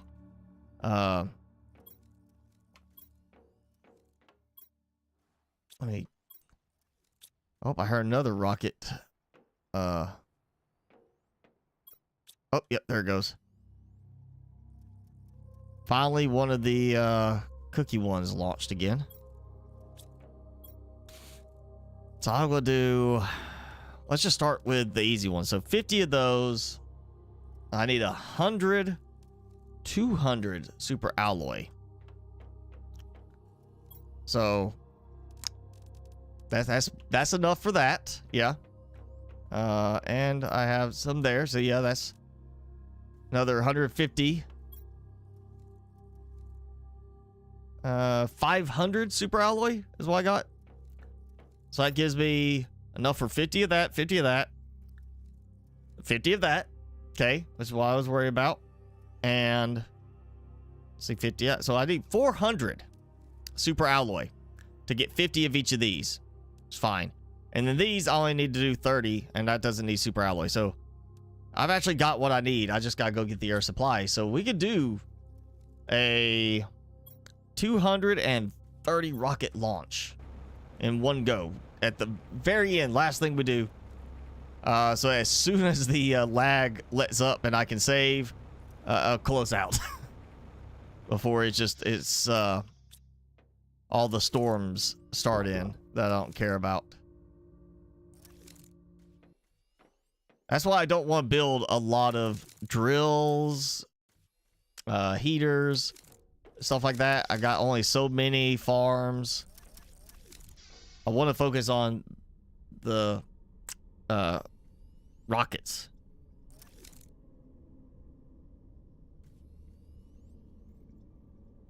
You could set up drones to destroy other ores. Yeah, but then you're adding so much more drone traffic. Now, if they would implement my suggestion, which is instead of, like here, I go this, demand, you know, the priority level, you got priority 0, priority 1, -1. Instead of doing a priority level like that, like which one's got more priority, groups. If they would implement groups so that you could tie, say, you know, here's these, and then you want to go here and either each of the drone Controllers is set to a group, so you have a certain number of drones for that controller. Or, you know, a way to go in and assign a certain number of drones to a group. And then it's like, oh yeah, I'm going to use group 8 for just the iridium farm. I'm going to assign 10 to that. That should be enough, you know? That alone would be enough to, like, really streamline some things. And in that case, yeah, you could probably, you know, have the drones go in and destroy the resources you don't want. It would be fine, because you could then assign a group of drones, like say 10 drones to the iridium mine, where it's all tier 2, and they're going in destroying the resources you don't need just to get the iridium. But while it is faster for a tier 2, 1 or every 65 seconds, you say, tier 3 is a guarantee every 75 seconds. So a tier 2, yeah, you might luck out and get like 5 iridium ore straight at 65 seconds each, but you're not guaranteed. You may also get 5 non-iridium ore in a row. You may get 20 non-iridium ore results in a row on a tier 2, whereas a tier 5, while slower, is going to be guaranteed to get those. So that's why there's an advantage still to tier 3 if you are just wanting a specific item. Even with the filtering to destroy unnecessary items, you're fighting the RNG. Oh, wait, you know what? I'm pretty sure I remember what it was. It was 203, 445. So let's see how much doing this boosts it up. 305, 9110. So over 100,000 power increase just from fuses. I threw in all of these for an extra 20,000 power. Threw in 6 fuses for an extra 100,000 power. That's why this building is not going to be that tall this time around. I'm just going to keep buying fuses as I can and just keep upping my power production that way. Let's see, where we at? 2-hour mark. We're doing pretty good right now. Let's take a trip back to the mine. So come in, takes a moment to load in the visual, but you get this glow everywhere. Step out. I mean, look at that. It's just, oh, so many extractors. You come out, oh yeah, I gotta check out. Oh, look, we got this nice view here. That going. You just look down, see it. Again, I can, that might be a tight squeeze right there. May not work, but I could get some more going that way, up through there, around that side. I could go back this way. I could do 100 extractors here. And then you got the, like, just walk out. You want, you know, your supervisor, you will make sure everything's working fine. Come look around everything. And then we got these that I need to check. Yeah. Oh, wow. It was so lagged up, it didn't even register my click.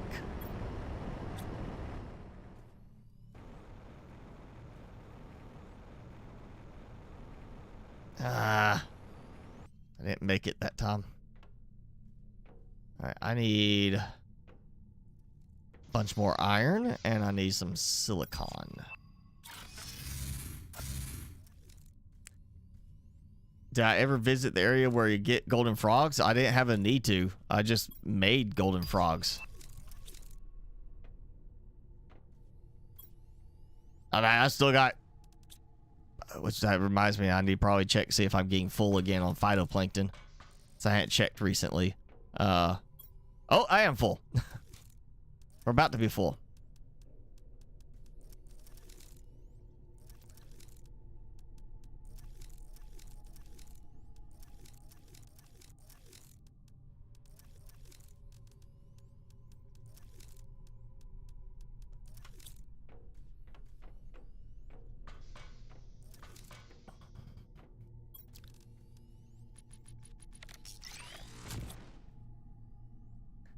That's so much faster that it auto recycles. Let's see. I haven't produced anything because I've let these kind of get clogged up because I just kept producing frog eggs even though I didn't want frog eggs. And my DNA manipulator has stopped. Huh. I'm out of something.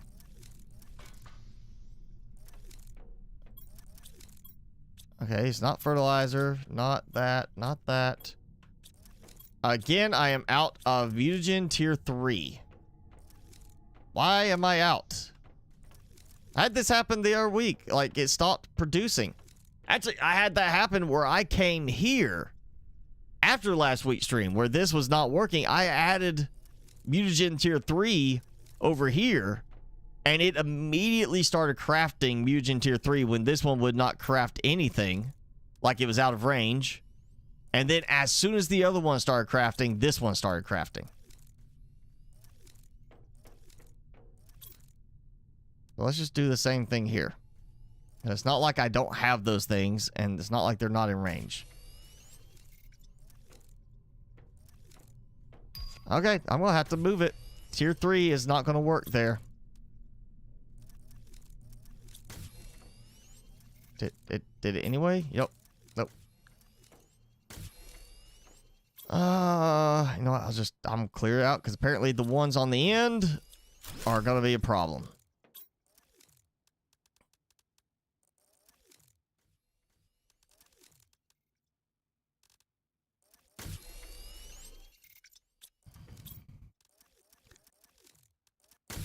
Yeah.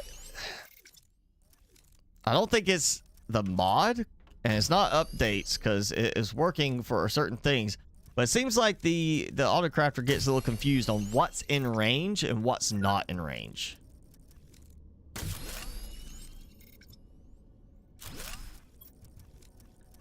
Because it'll be like, this is in range now. And then suddenly it's not in range anymore. But nothing moved.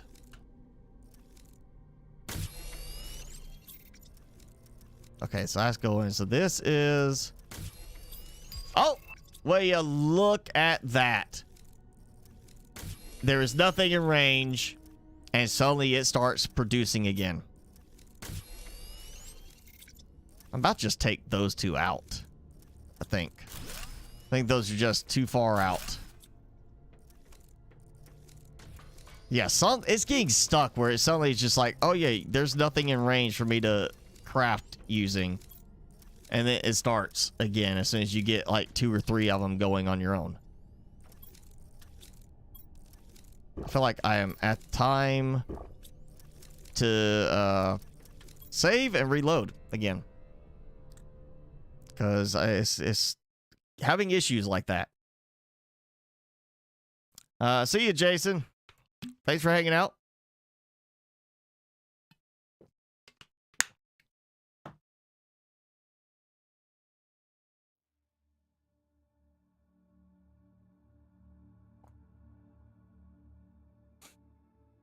.74 PTI. I gotta at least do better than that one on this game save. And that's the one with like 200, I think I had 250 tier 5 heaters on that. And like hundreds, or even to the thousands of the rockets. Yeah, this one's gonna be worse on rockets. Okay, so that's working again for now. Let's see how my iridium bars are doing. My rods. Booyah. Nice stockpile. Okay, so now I'm going to do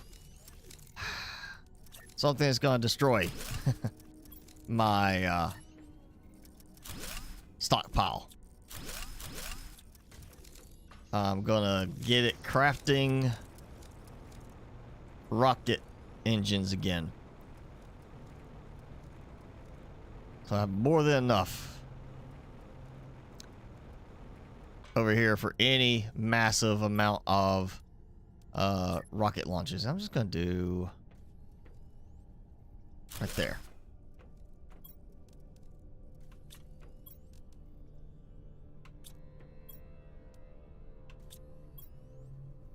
I already know there's gonna be something on the way here with new rockets.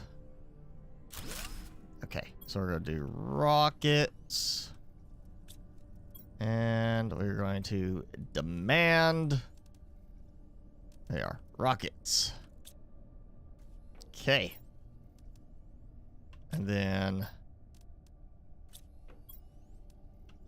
Just because I get so many of these, we're going to do the bees.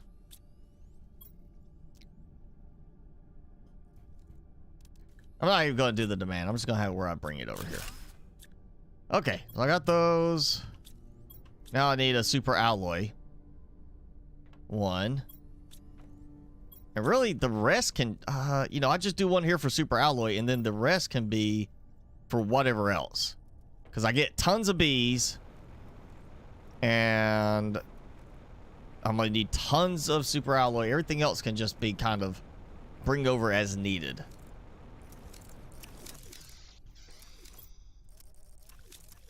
So I just need one more. Like that. I'll see how long it takes for, Actually, it may have already emptied all of my extra rockets jamming up the autocrafter. So that's probably about to start burning through all of my iridium rods for that.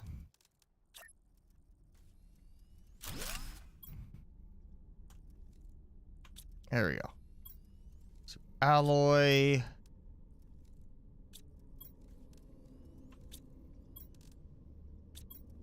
Okay. These are empty. So now 150 cobalt and 150 silicon. Which I see how much I got. Okay. It's gonna give me some. It'll give me some of this. I need to check and see how my sulfur stockpile is doing now. That was the other thing. I was burning through a lot of sulfur for... Is it Fusion Tier 3 and then the explosive powder.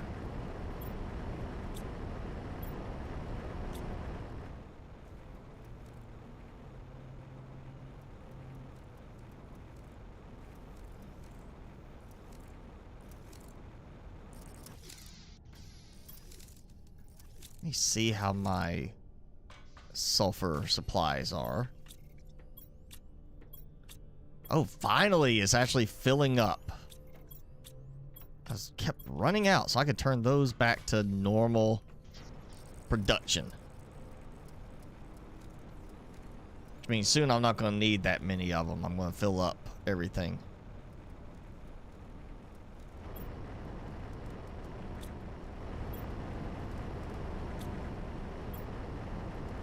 Between this and silicon, I was constantly running out of one or the other. So having the producing all the resources was not keeping up. I'm sure at some point I'll be back to having to do that again.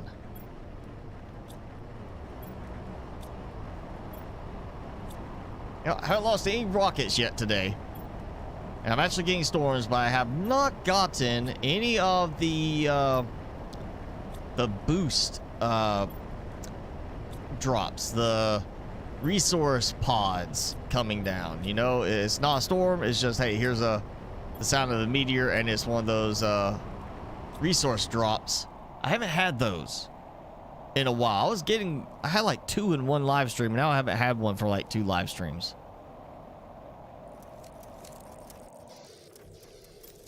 I had one in between the live streams when I've been playing. It's been at least, I would say at this point, probably 10 hours in game since the last time I had one of those.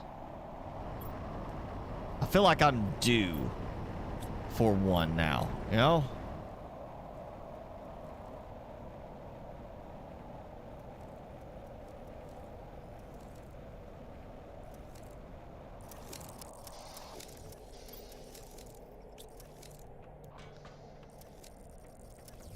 All right, I need,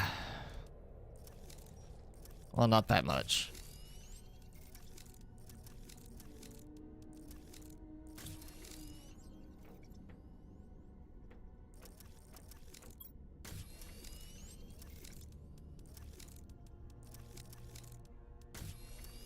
All right, that's 150 of each, which will take care of the asteroid rockets. That's 100 total rockets right there. I got those. Fertilizer, seed lerma, tree bark. So 100 tree bark, 50 fertilizer, 50 seed lerma. Let's go ahead and get those. 50 fertilizer, 50 seed lerma. That could be a little bit more of a challenge. If it's not, but if it's not producing any more seed lerma, I'm pretty sure I'm not out of space, so. Okay, got that. Let's check my... Oh, I got plenty. And we're gonna do 100 through... I did create a second set of tier 2 biodomes to produce more tree roots because I was burning through so much. I mean, it's only a small little bump. It's just partly also cosmetic. Look, you know, nice little extra one on the back on each side. Lined up quite nicely with my railings. Dump that there. Okay, so that's everything I need for those.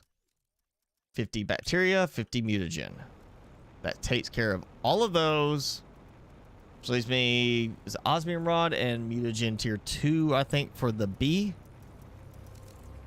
insect rockets.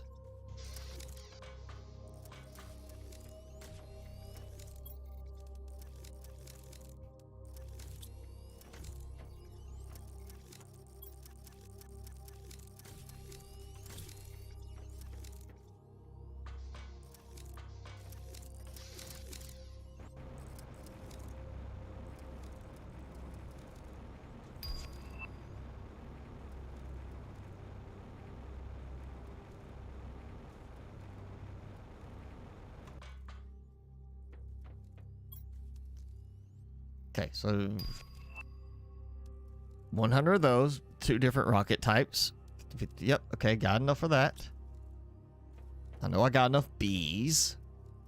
So, yep, osmium rod, mutagen tier 2, and then that's it. That's going to give me, which I don't even need, I don't need 50 of each. I actually need 30. So I need 30 rods, 30 mutagen tier 2.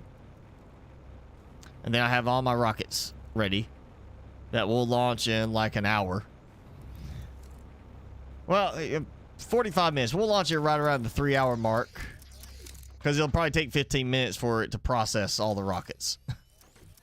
Is the sad part. Is it will probably take that long to process that the rockets have been launched and to get up into space. You know, get actually where they're not showing on screen, lagging everything up.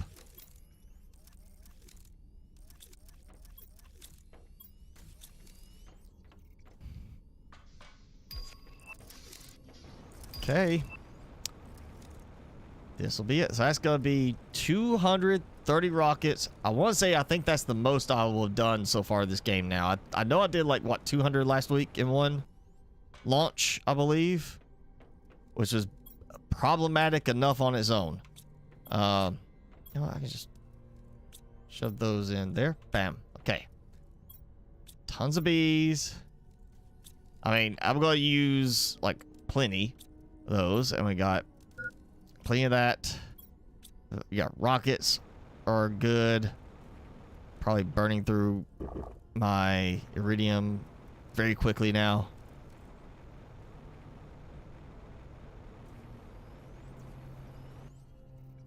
Actually, I need to probably take a look to see how bad it's doing. It feels like I'm holding up. Like, I'm not losing a lot, even though I know this is, like, working. Or it was working. Oh, okay. one of the other things that I continuously run low on because I'm not remembering to cycle it. Regular uranium.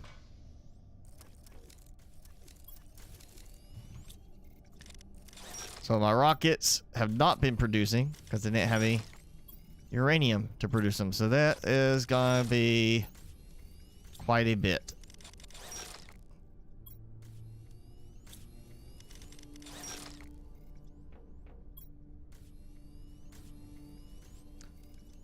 A lot of fertilizer.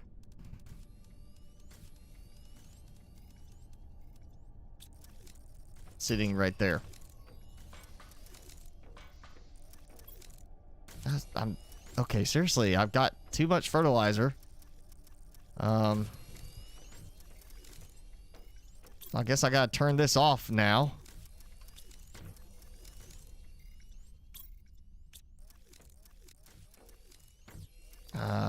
Maybe turn back on the mutagen tier 1 a little bit. Look, it is stuck.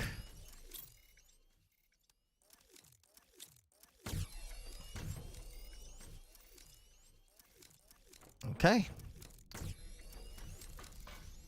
Oh, you know what? Well, wrong ladder.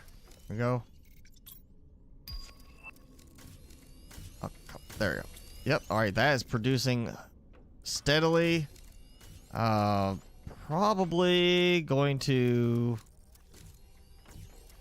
run out, if I had to guess. Uranium first. Oh. Yeah. Definitely be out of uranium first. Which is fine. That's gonna give me plenty of rocket engines on top of that. So let's go. Oh, that's looking fine. I see the fabric stuff working.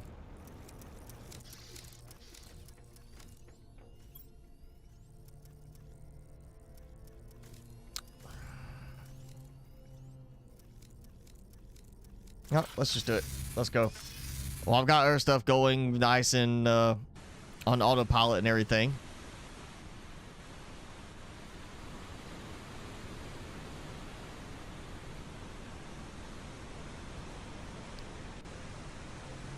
Go this way. I'm actually getting to the point where it's almost just as easy for the volcano biome to just literally leave from my base and fly out through the wasteland to get here,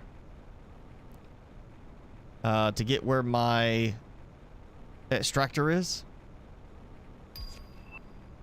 All right, let's find a nice place. Could be fun to build. Probably don't want to walk under that, but that could be kind of a fun. I mean, it does give me a lot of room. I would like to maybe have walkways that like walk above the lava. So I definitely want a very active location. That's nice and open. But this has that, you know, just that. You know, I've got some open stuff over it. Like that too. You know, I could build some in here and then just walk through. Good thing we don't get burned. Like heat warnings or anything from it being too hot here, you know. Like walking on this.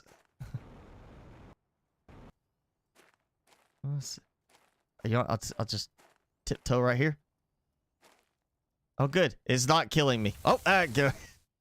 Again, that spot, it kills me. It hurts me. It's like... Sss. Okay, let's walk. Oh, yeah. It's like, quick. Oh, this could be such a cool little place to kind of... just have a walk-through area. You know, I can't remember if I came to this ship wreck or not.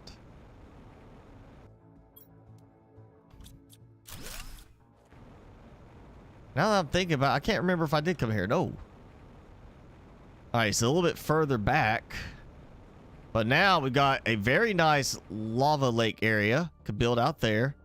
Got that where I could walk past the, or you'll have this little lava falls right outside my window. Oh. Okay. Can't stand on part of that.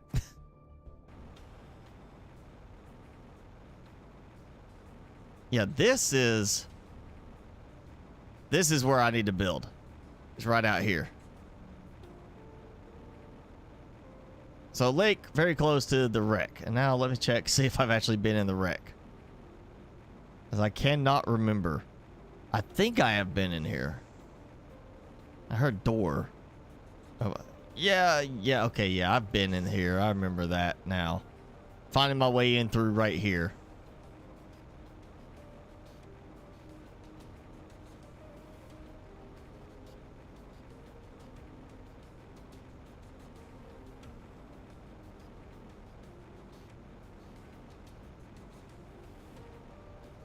I could find my ore extractor that I have sitting out here.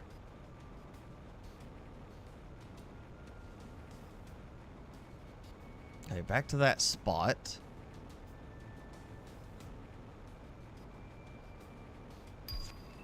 Oh, can't get up there.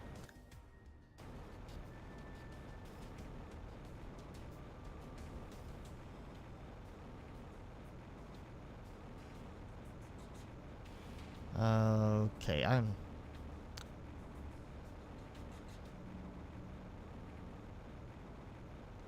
go back this way.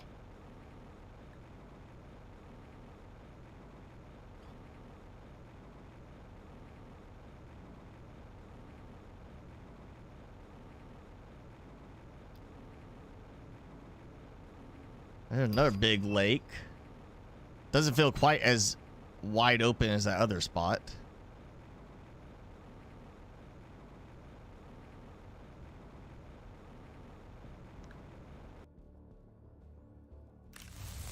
Oh yeah, take the larva. Woo. And suddenly I can't use my jetpack anymore. I take the larva because I was standing on it and that's what cooked me. And I couldn't use my jetpack then.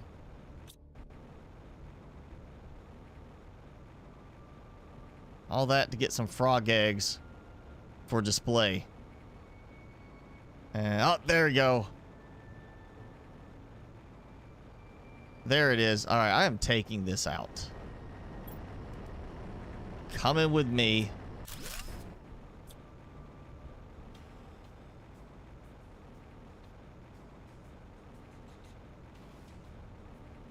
Yeah, I think that's my next thing. I want to build a lava base.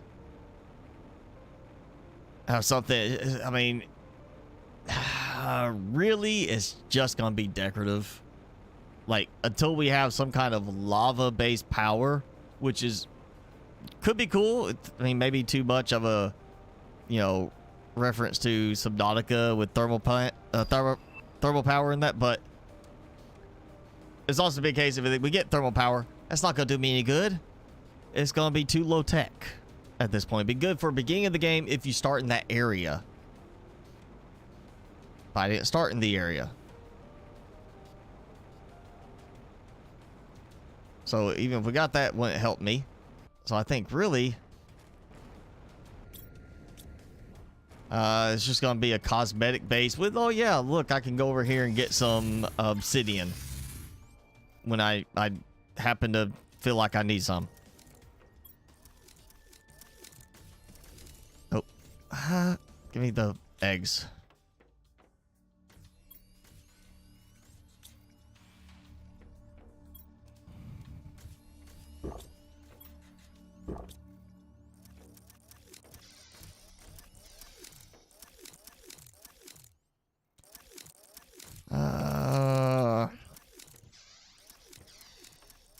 Trying to think what else.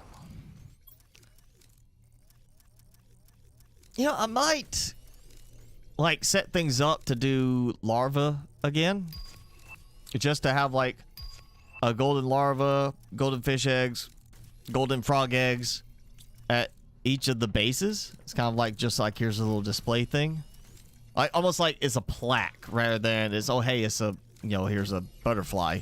It's more like a plaque kind of thing. I almost feel like I want to do that, maybe. I'm still getting practically no fish eggs. Because the frogs have taken over my production.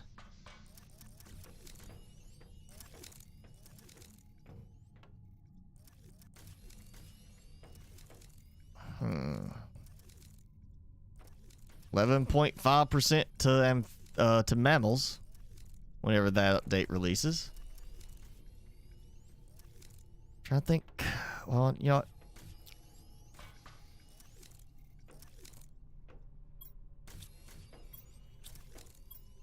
It feels like this is almost growing more than what I'm losing. But this is still producing. That's definitely producing faster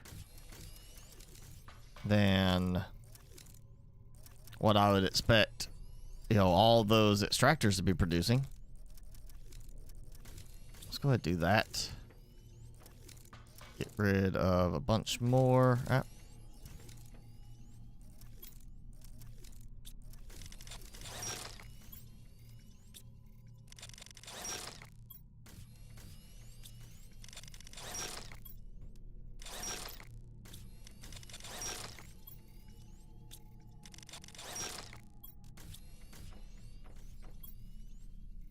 There we go.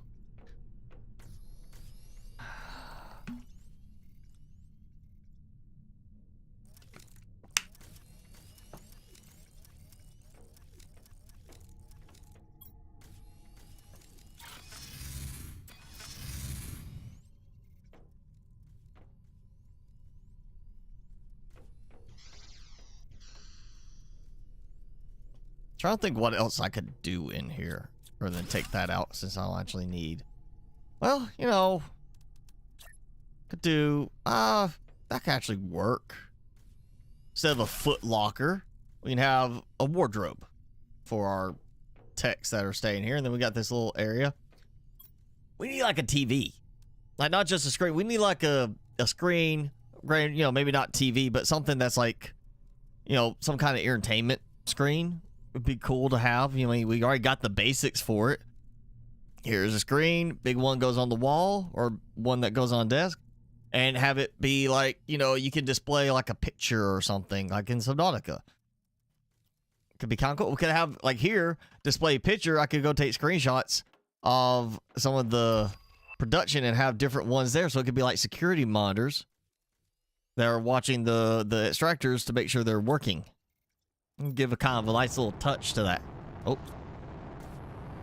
We got something.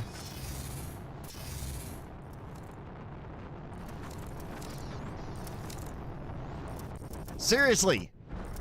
All this time I've been waiting for one of those drops to come in. I mean, again, at least 10 hours I've been waiting for that. And it finally drops. Somewhere. Somewhere relatively close to me being in the iridium mine.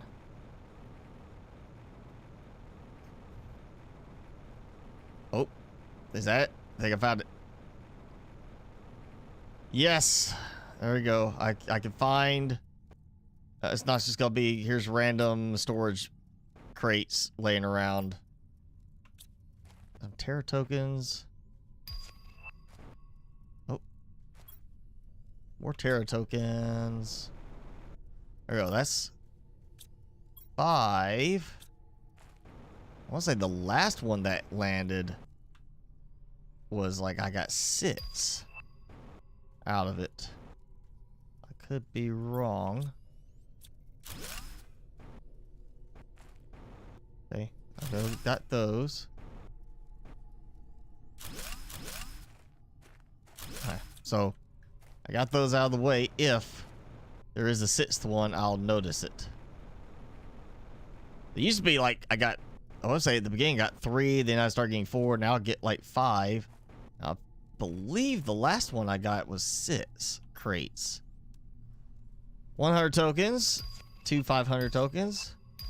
So 3,100 tokens from that. That's not a lot.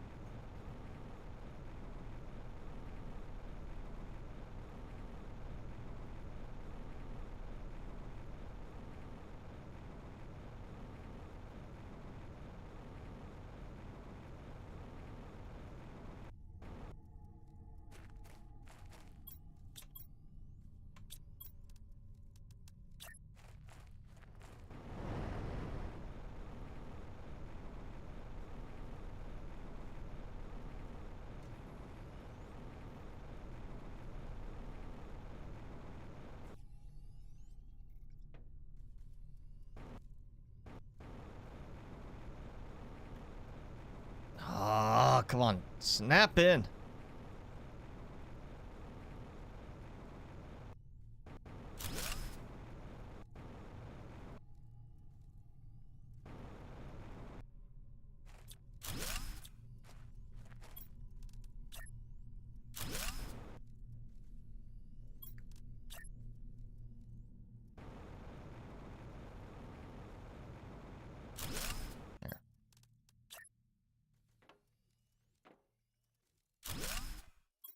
I don't know why that has to be so difficult to build downwards.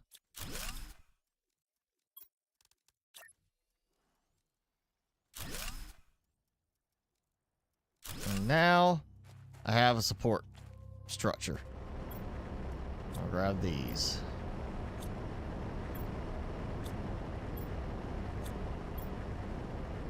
Now I just noticed I did not get a single fuse with that.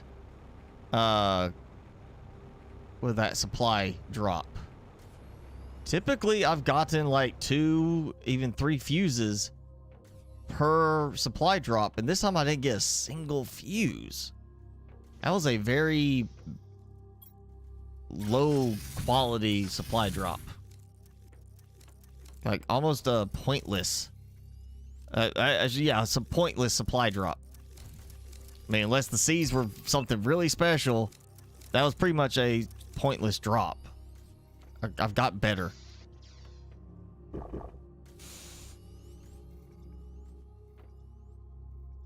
So let me think.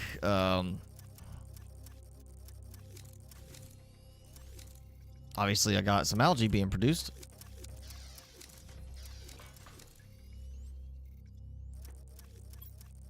Oh, that's starting to drain a bit now in that first container.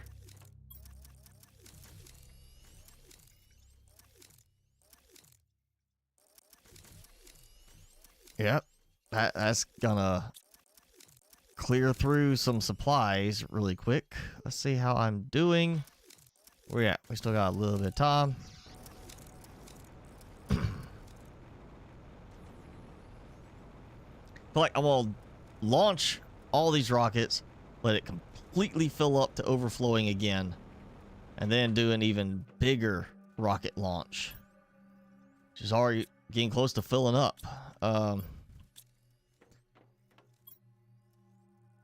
So this will put me at 150 each of those, plus 150 on the insect spreader. So next time I can do 50 of each. So, you know, 230 this time, 250 the next time. Give me up to 300 each, and then go for the 100 of each top. 500 rockets, one launch. No frame rate for 20 minutes.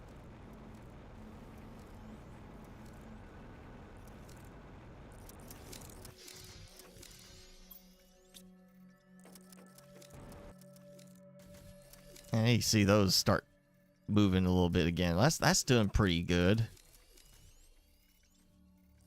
The biomass doesn't want to move.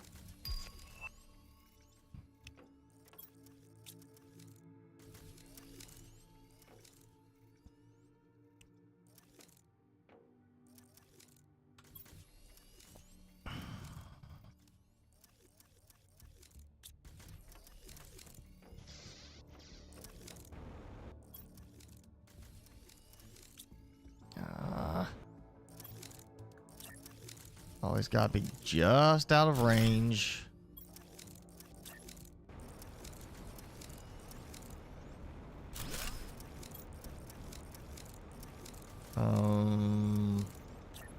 Need that. And we'll go ahead and do...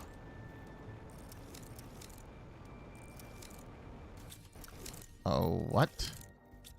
Whoa! Wait a second. Let me... Ah, there's no way. There's no way. I can find where I put the stuff. Zeolite. I mean, tons of zeolite. How am I out? I didn't burn... Okay, I mean, I haven't got any zeolite from the mine so far today, but... that's gotta be a lot of pulsar quartz then that was being crafted for that to happen. Oh man, that I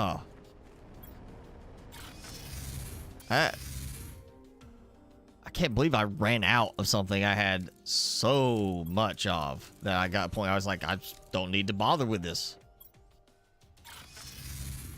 It'd be like running out of iron.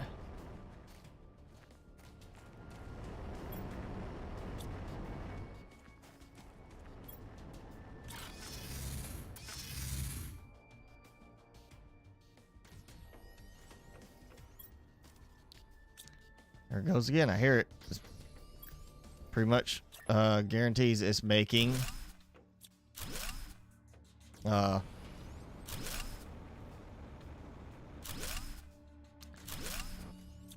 making pulsar quartz. Okay. You know what? Just as a precaution, in case I get hurt or something. Supplies. I'm just gonna go this way. It's just easier. I'm not going to do much, because we're getting a little close on normal ending time. But I at least want to, before I forget where it was by next stream, I will go ahead and put down the basics for a base in the lava volcanic area. And at least get something where I like, okay, I have a teleporter. Make it easier to get out there and do stuff.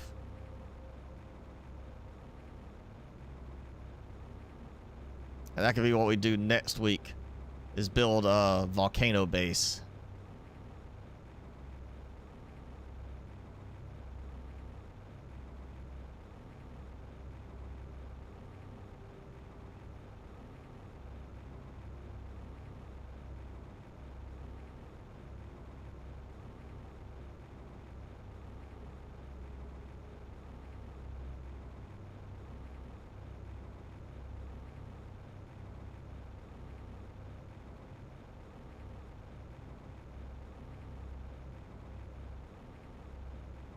This should be where my ore extractor was. Right here. And there's the ship.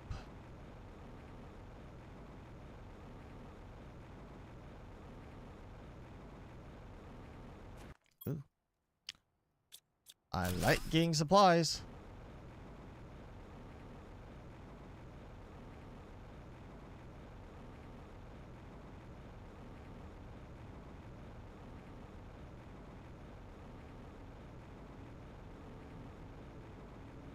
Yes, this spot. It's kind of... It's nice. It's right in the middle of, like, these 4 lava falls.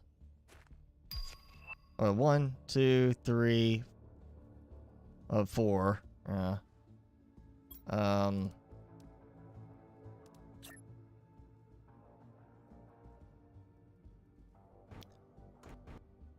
Okay.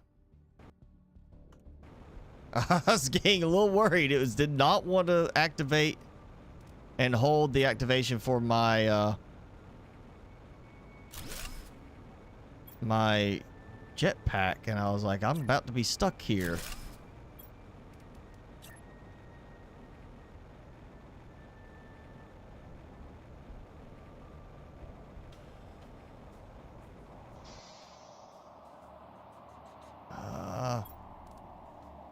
Of course, no titanium. And it don't make it easy to place these things.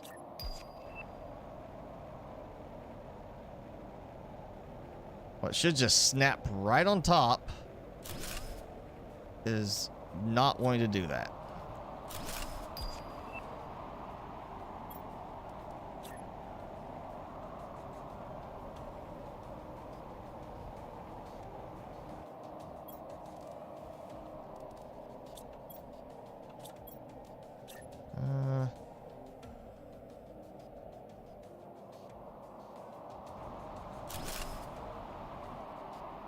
See, well, all right, these things getting in the way.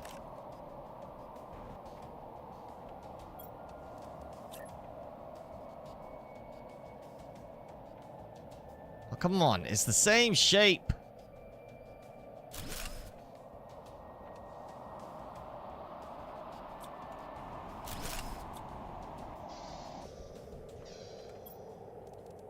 And I did not bring cobalt to make a ladder, which is okay because I see it.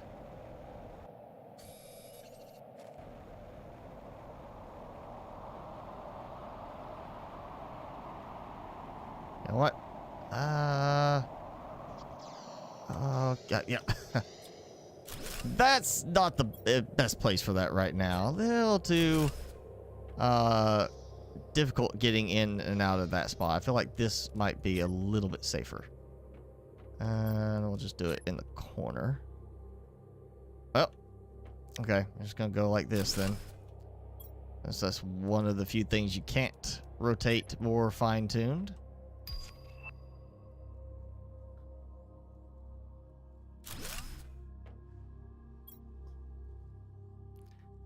Oh.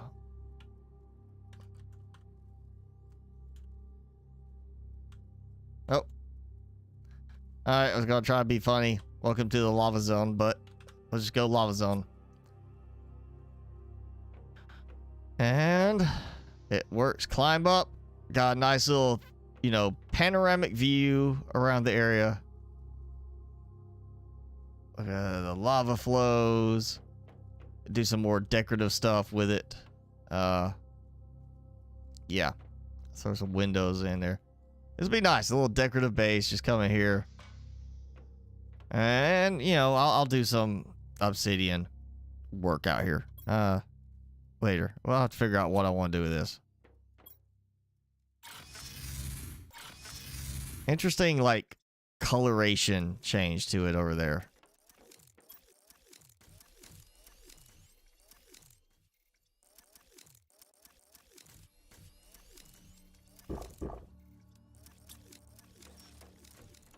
Let's see. Oh! Pinning. Blueprint pinning tier 2. That's why I can't do multiple ones. Because I had to unlock it with a blue chip to pin more than one recipe. Well, that is goofy. Like, you have to have a second tier to pin more than one recipe? Oh, and I'm out of osmium.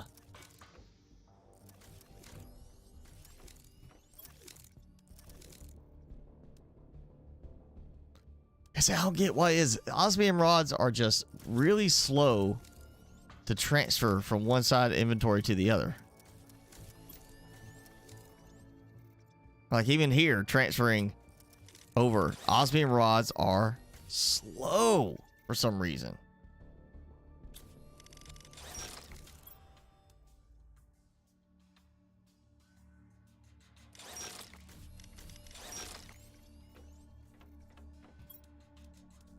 Upgrade. Yes, upgraded. Okay, I'm gonna say that's a microchip to pin a recipe. Okay, I'll go with that. That's fine. A tier 2 to be able to pin more than one recipe. Is it really that complicated?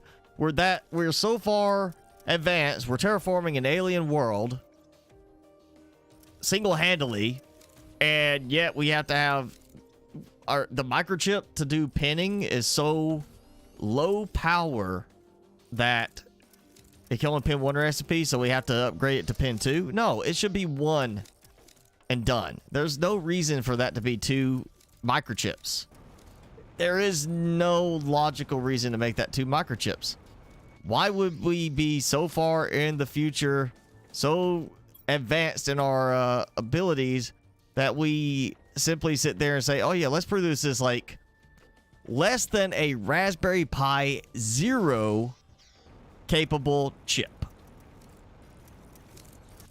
I mean, that's probably like less than I mean, to pin the recipe to your heads-up display, that's probably like on par with what they used to launch, you know, Neil Armstrong to get him to the moon.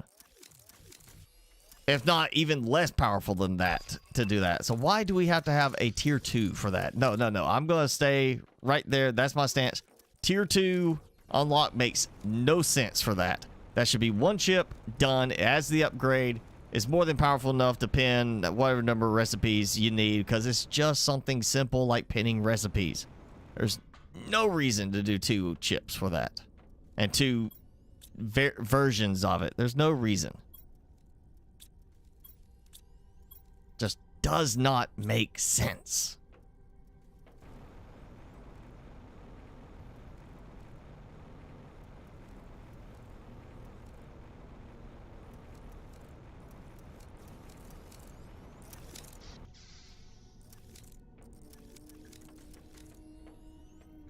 Oh, welcome back, at Spots.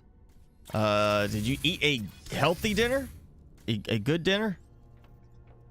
Did you eat enough to satisfy your nutritional needs? Because that's what matters.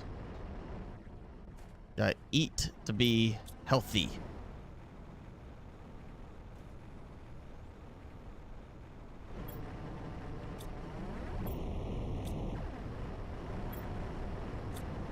Grab all of these. This can go to the rocket platform.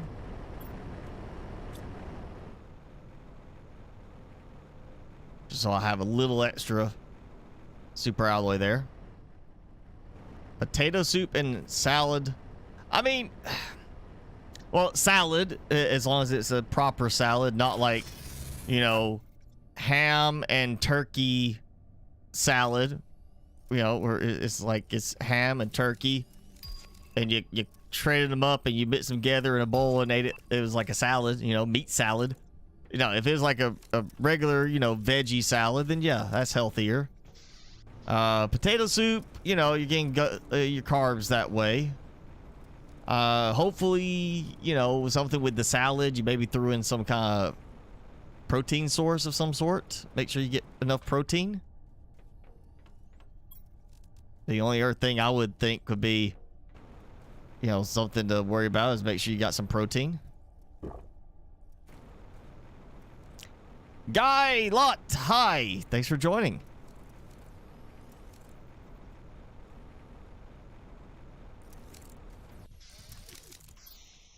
Let's see. Okay, I know I was burning through uranium. All right, iridium's doing fine. These seem to be the ones that the new rods are shipping into. And this one is the one that's getting the supplies ripped out for all the rocket engines. I've actually got, well, not much. It's still something burning through those. Uranium. That's what it is. I'm out of uranium again. I've cleared all the uranium I recycled to put up. That's why my engine production has stopped.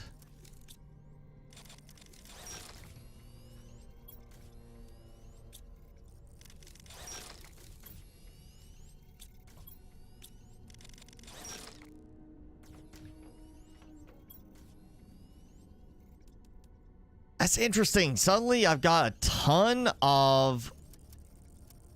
It's like I recycled to get fertilizer. I don't know how I'm getting so much fertilizer stockpiled in there.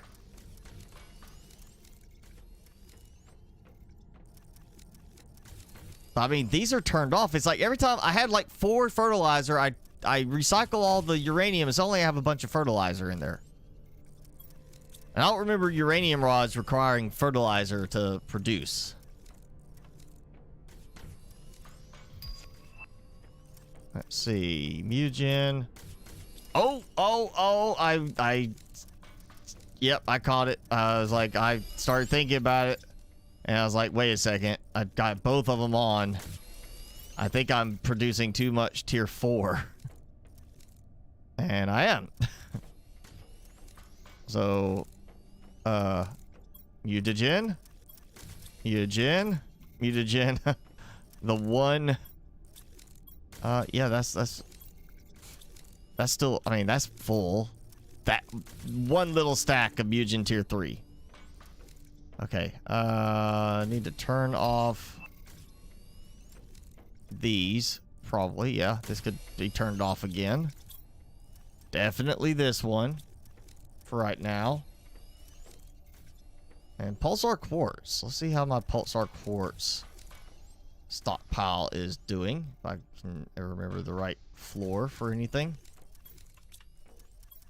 Ooh. Oh, yeah. Getting plenty now. Over here, you know.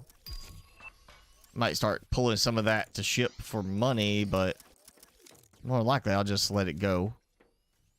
Cookies and fabric seem to be sufficient.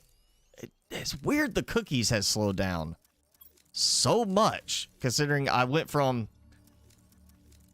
6 cocoa and 6 wheat farms to a full 25 cocoa and 25 wheat farms, and yet the speed of my cookies being produced has slowed down. They did do an update, like a little micro update. So maybe that's part of it. Yep, they fixed it, I think. Oh, I gotta find one that's getting consumed. Alright, that says 6%.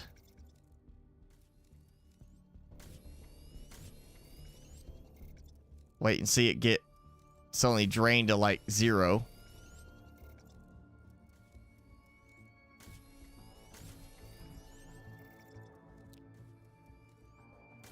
I mean, okay, that's not... Maybe they did fix it. Unless I'm just looking at the wrong one. All of these are very close together in the timing, though. Wait, that's 3%. Maybe it's rotating through? Maybe they just all... It finally triggered and they all start growing properly at the right time? And almost identical? Okay, so maybe that update fixed it. Because it was doing it where these would do the wheat and cocoa could be harvested before full growth. So it was like, you know, 3% growth and it would harvest again.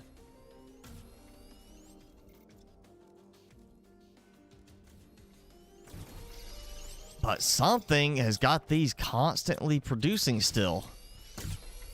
It's not like I've got anything fully grown up there. But that's at 0. I'm pretty sure that was not... Oh, that's definitely not one that was fully grown. That's not fully grown. It is cycling through a certain rate. Like it seems to be going a certain rotation. Okay, so it's not fixed. So that is 25 of each type of farm. This is like every few seconds producing a cookie. And yet I always seem to have 3 of these over here now. Before I would have 1 or none, and now I seem to be having at least 3 over here at a given time. Where's my drones? All right, come on. I think that one got stuck too, where the drone did not want to dump into it. Is it? All right, fine. I'll go take care of it. Since my drones don't want to do the job, I'll do the job.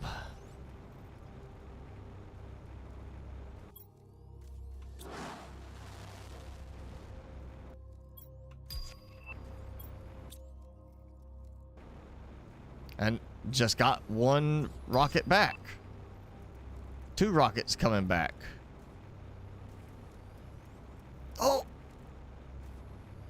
Been funny if they hit.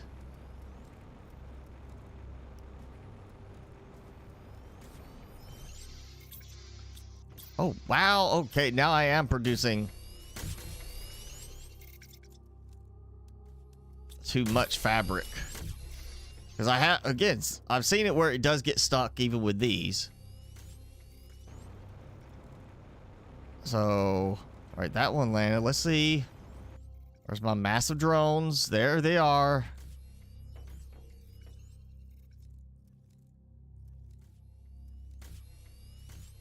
All those drones going in and boop. Launches again.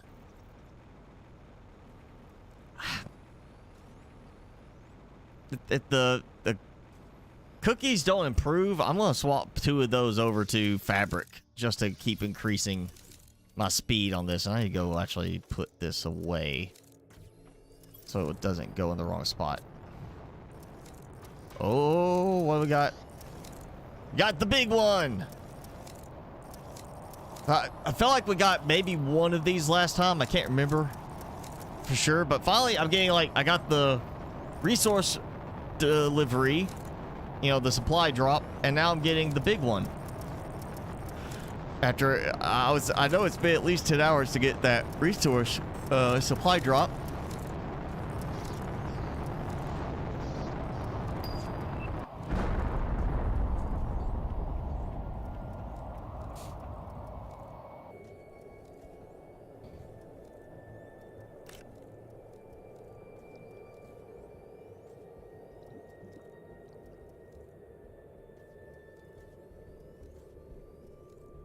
Seem to be having more stutter while I'm trying to swim.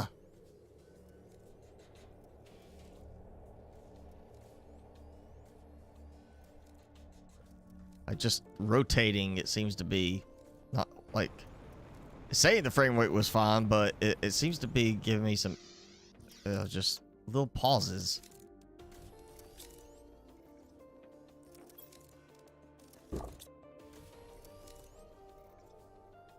Satisfactory added a way to save blueprints. I know they added a way to save and share blueprints like almost a year ago, I think, at this point.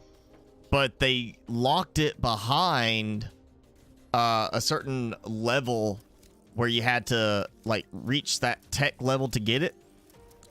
Whereas, like, games like Empyrean that do it the better way is like, oh yeah, right from the beginning. Because, you know, it helps people that are like, well, you know, I'm not sure what I'm doing yet with the building stuff or how to set this all up. They can go and get blueprints and then learn by example from somebody who's already got experience in the game, as opposed to, hey, just figure out this much, and then once you get to that point, you're like, okay, well, I've learned some basics. Now I've learned I'm not very good at this and I hate doing this. I'm going to just download stuff from other people. That's more of what I think you end up getting in that case, is you get people who are frustrated because of the work they had put in just to get to that point to be able to save and import blueprints, that they're like, you know what, I'm just gonna go download something from somebody else. I'm gonna go download this person's blueprint so I can use it instead, because I'm tired of trying to figure this out. You know, instead, learn by example. Like, oh hey, yeah, here you go. Here's somebody who's been doing this. They've worked on refining it. Here is this. And now you can look at how it's put together and learn from that to do better on your own. And apparently I messed that one up. Now for me, it's definitely better to learn through example. Like, you just tell me what to do.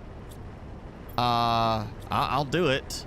But I need that hands-on with it and really dig into it, versus, hey, here's an example you can look at, you can reference while you do your own stuff, hands-on learning. I pick up much faster by example than I do just by, like, trying to, you know, read something or just be like, here, just see what you can do. Here's the basic step, see what you can do. It's like I learned guitar instead of like I sat there, I learned the chords, I learned how to read tablature and such when I was getting started. Easy to pick up because I'd already played multiple other instruments. But I didn't want to sit there and just, oh, let me learn a bunch of chords and spend, you know, that 6 months learning chords and scales. I wanted to learn by example. So I learned the chords I needed, and then I got music books and I started learning songs. And I learned a lot faster because I was actually able to apply it to actual use instead of just learning like the fundamentals and trying to do it. So I feel like Satisfactory, you know, if I ever play that again, I know there was like somebody I saw, is there a mod or a trick they did that let them unlock the blueprint thing right at the beginning, like where they could turn it on right at the beginning to start immediately with that. That's what I'll end up doing. I'll go and find a way to turn that on at the start of the game so I can just go ahead and start using blueprints and get a lot better experience out of the game that way. But I know they did that. They did it a while back, which I can't believe it took them as long as it did for them to do it. I said that was a game they should have not released as a Epic exclusive. They should have released it on Epic and Steam, or just done it as a Steam exclusive and tied it in from the very beginning with a way to save and import blueprints, designs for your bases. They should have done that early and tied it in with the Steam Workshop, because they could have such a massive active community on Steam Workshop that would have had so much promotion for their game. They probably got a lot more sales in the end than doing the Epic Store exclusive and trying to use that to help them get promotion and such to get sales. And I am full on my magnesium. Too much magnesium. I need to go turn that off. I'll put iron, because I could use iron.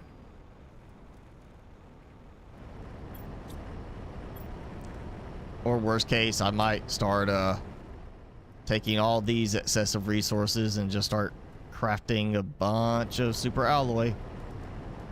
Did I even change that? No, I did not.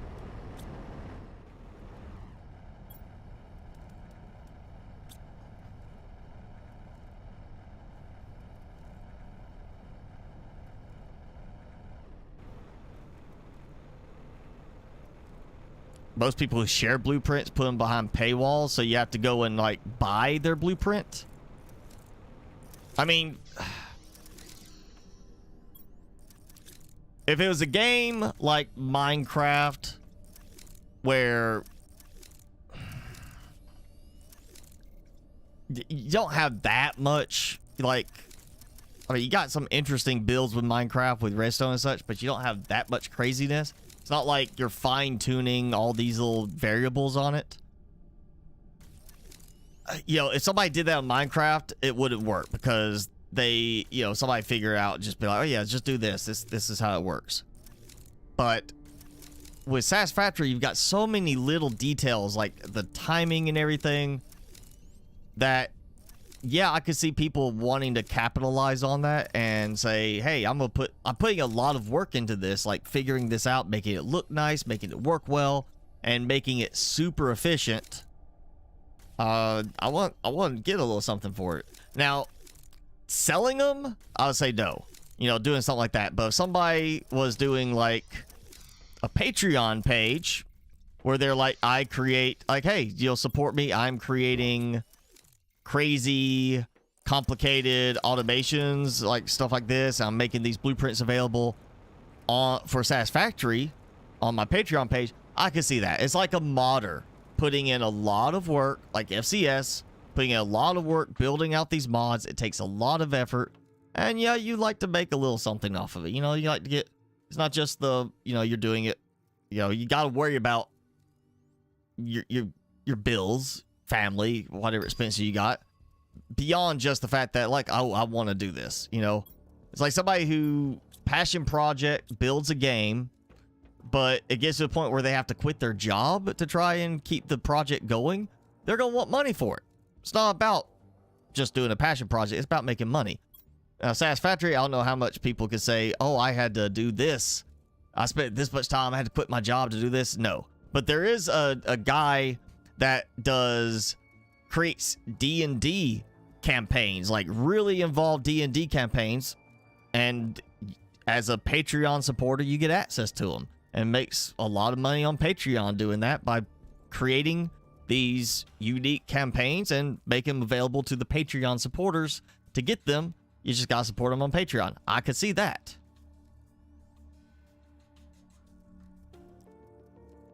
Psycraft, I never messed with that one. I never messed with their with that mod set. All right, let's see. We are past the 3 hour mark. Let's do the rockets. 50, 50, 50, 50, 30. I'm just gonna click rapidly until it stops responding. And hopefully I see one of them. It looks like it's about to finish. Ooh, maybe I can still get it. Oh, you see all those drones coming to drop off rockets suddenly. After I'm burning through all these rockets.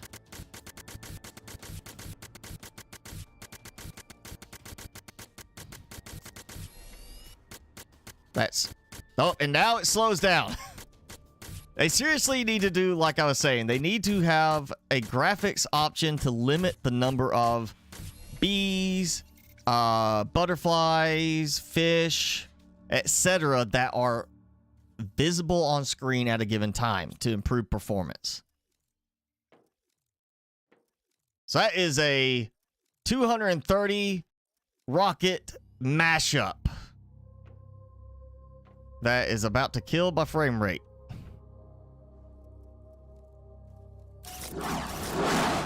And if it's too loud, turn your volume down briefly. Because I'm about to not be able to do too much. Because it's just gonna... It's about to freeze up. Technicals are... See, again, I don't...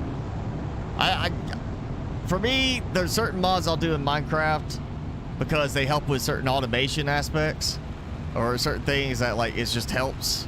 Like, you know, there's a mob catcher one that I wouldn't use to catch mobs. I would use to catch villagers so I could put them where I want them to be and set up nice shops without having to go through all the mess of here's rail carts and trying to get them over there, do that, only to have them not get what I want in terms of the trades. No, you know, I'd use that because it was a quality of life improvement.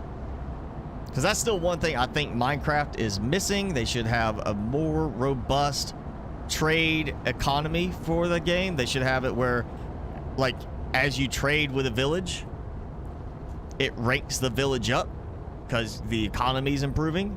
And that by ranking up the village, you see the village, like, you leave the area and next time the biome loads, the village has been upgraded. And it turns it from a little village into a big, sprawling, bustling village type of thing with more traders and more trade options for you to continue trading with them, and it would be an interesting mechanic to the game that should have been done honestly before they added the whole raids to the game.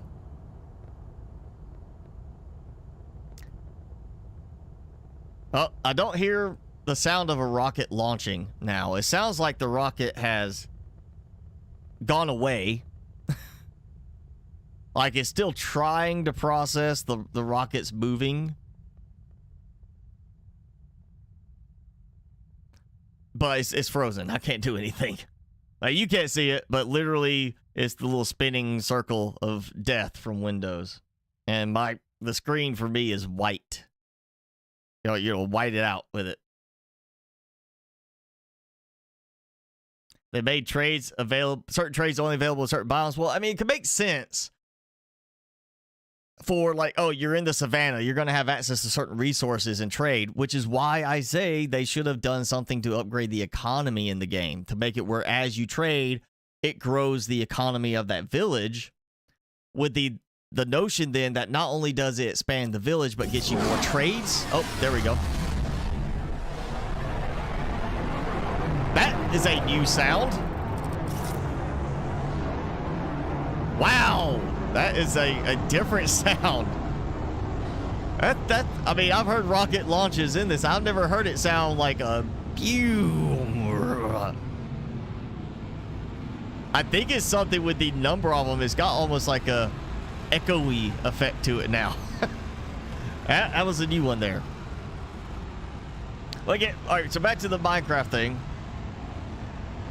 My idea was, okay, you're going to have a village, you rank it up to a certain point, it becomes, like historically would be, a trading hub where there's more stuff happening there. So you'd have, where you have the caravans, you know, they randomly appear, have caravans start showing up more at the village. And you got more trades with that, you got more traders, more shops opening.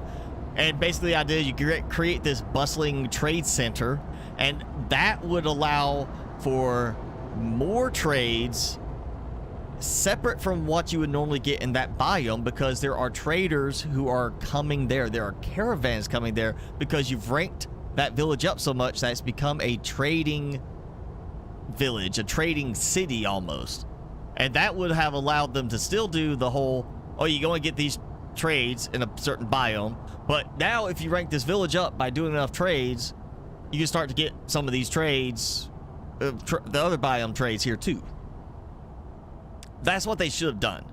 And they should have done that before doing raids, because then it would have tied in with the whole raid aspect. Like if you get the raid and you lose, the village loses its rank, it drops a rank, you know, whatever. But if you succeed, it maintains the rank. It wouldn't make it rank up if you just succeed in defending against the raid. But that could have been a good mechanic to tie in with that, you know, oh, you failed the raid, you lost a whole level on the rank of the village, you know, and they need time to recover. So, and then once you rank past a certain point on the village side, they build walls and like a gate kind of thing. Like, you know, here's the walls surrounding it, here's a gate, you know, they build that, and now you've got somewhat, you know, raid defenses. The raids still can get in through like the gates, but you have more of a protected location for the raids. They can't just come in anywhere. They should have done so much more with the villages. It said the villages are so like limiting. I mean, yeah, you got some, because of the way the terrain generation can act, it can be kind of interesting looking because of how they spread out. But they lost so much, you know, opportunity for being able to do something really interesting with the villages and with the trades. And if they had done that, it wouldn't be something you had to do. You know, you can sit there and be like, yeah, I'm just going to trade every now and then when I need to, and over time slowly rank up, or you can make it a focus that you're going to do a lot of work to trade and get it ranked up so you have access to better stuff.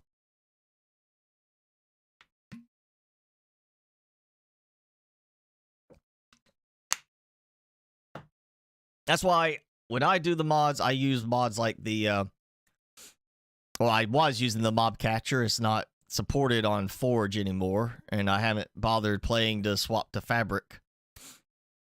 But it's nice. You just pick up a villager, put them there, let them start, you know, become a blacksmith, whatever, do your trades, see what they got, and then you start another one, and then you pick the better one, and you replace the one you don't like by taking them, tossing them in some lava. You know, you're like, all right, I'm gonna spawn you here. You drop in lava, done.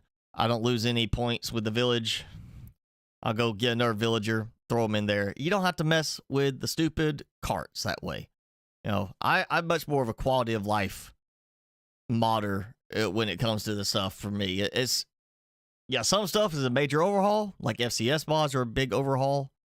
But in the end, it's a lot of quality of life stuff. It's decorative stuff and quality of life. Stuff makes things easier, and I think I've really hosed it this time. I should have put a timer going to see how long it took for this 230 rockets to be launched and actually be back to where I can play it. You know what?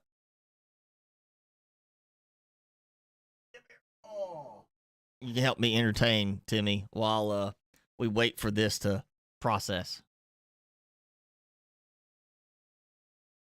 Go on. Do something funny. Or just sit there and look off, like try not to look at the camera. Look at the camera. Look at the camera. Look, you know it's there. He's like, I don't want to look. I want to be on camera. What do you think? You know, hell, I want to be here. All right, come here. Oh. There's your view of Timmy while I wait for these rockets to process.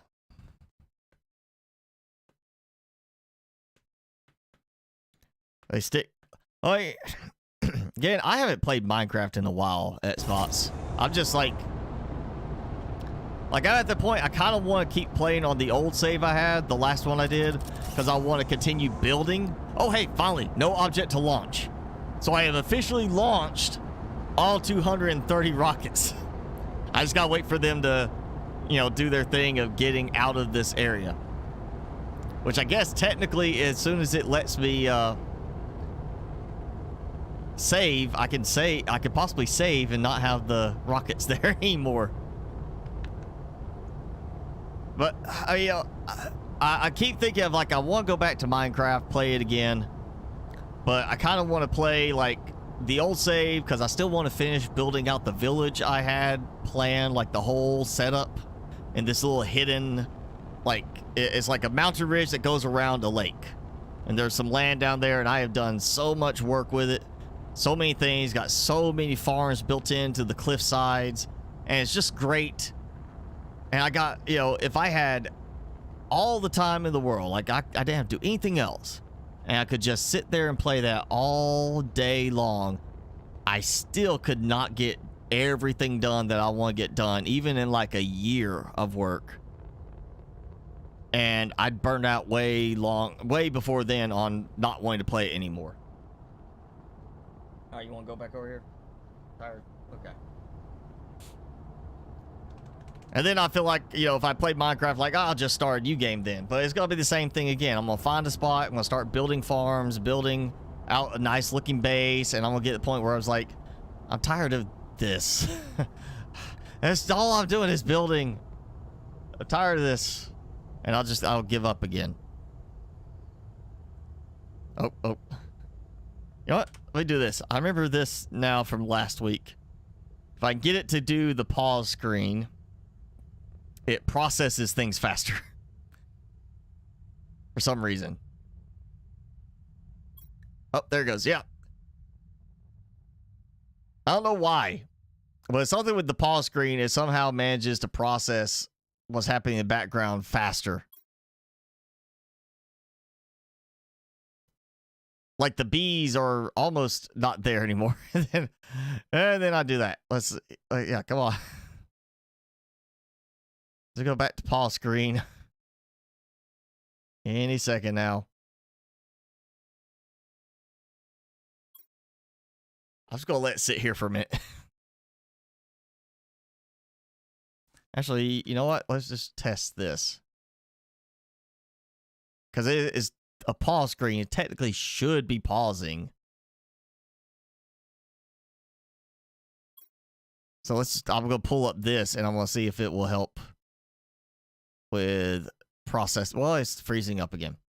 Cube VR, there's crystals you mine to build more than one block at a time.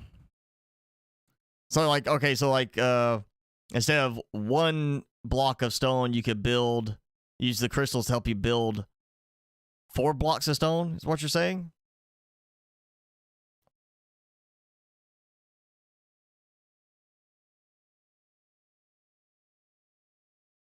I hear nothing. I killed the game sound. Oh, there goes a little something.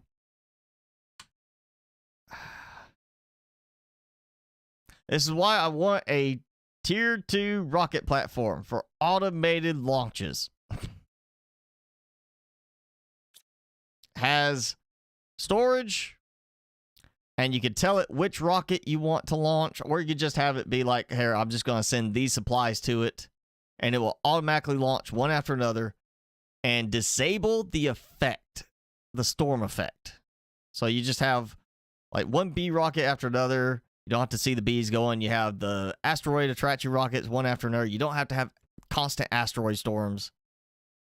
It's just a great way to add in automation on the rocket launches to help you get a lot of boost to everything.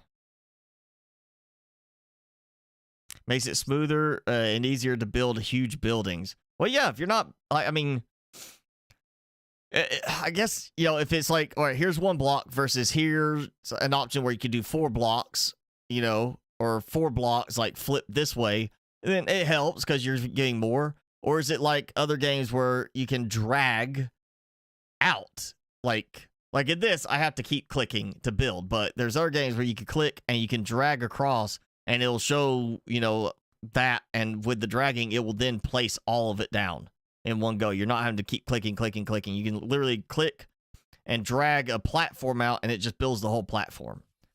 That, to me, that would make the most sense if it's like something you could do to help you build faster. I always think the click and drag, especially in a VR setup, that seems like an option, a good, you know, choice of how to do it, because you just say, all right, I'm gonna get here, click here, drag it here, boom, you know, build.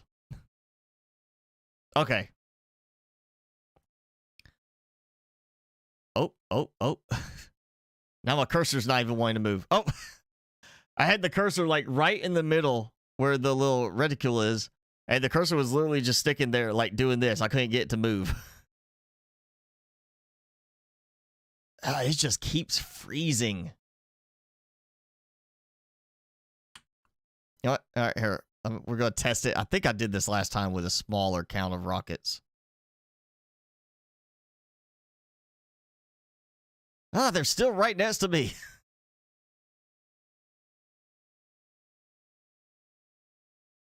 I didn't mean to turn that far. I'm sorry. Give me the pause screen.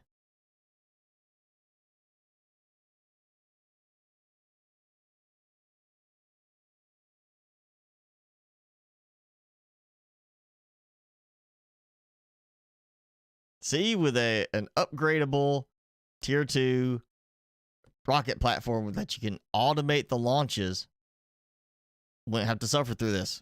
I could still have 1,000 of a certain rocket type, would not have to suffer through this. I think they're still trying to get off the platform. Like, it sounds like they've already launched and gone into space, kind of thing. But it's like they're still just trying to even visually render off the platform.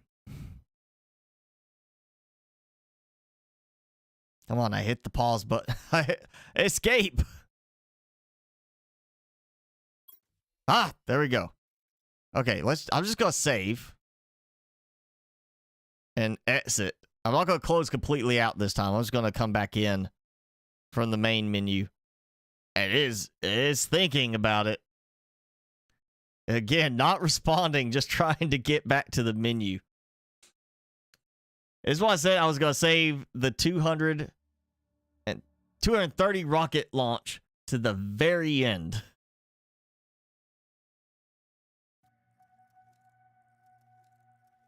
Oh, yes, there it goes. All right, so once you get them all launched officially, like no object on platform, you can save and pretty much get out of the suffering without it crashing everything.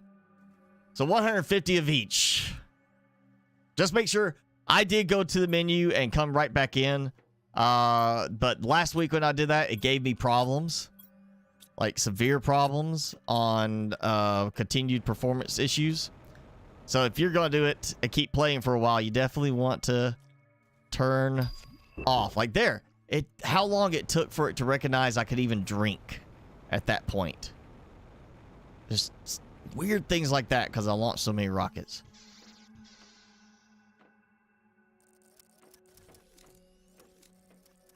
So yeah, that was extra 50, 50, 50, 50, 30. So 230 rockets total in that launch. Once that container is full, which is close to it, there'll be 800 in there. So unless I want to stockpile some in one of the other containers, I get at least up to 800 in one launch. So we can always go for that at some point. So it's like, yeah, let's do a 800. Why is that not coming out? I know I don't have... did I run out of room for mutagen tier 3 already? I did not. Close to it. I'm going to recycle some of this. I don't need that much tier 4. I realized I had that much getting built up. So yeah, all right. I am at 150 of each type of rocket, which was not the big deal today. The big deal is we got the new iridium base, or iridium mine base, which is really just because I wanted the cosmetics of a base where I was going to put a whole bunch of iridium production. And I am now,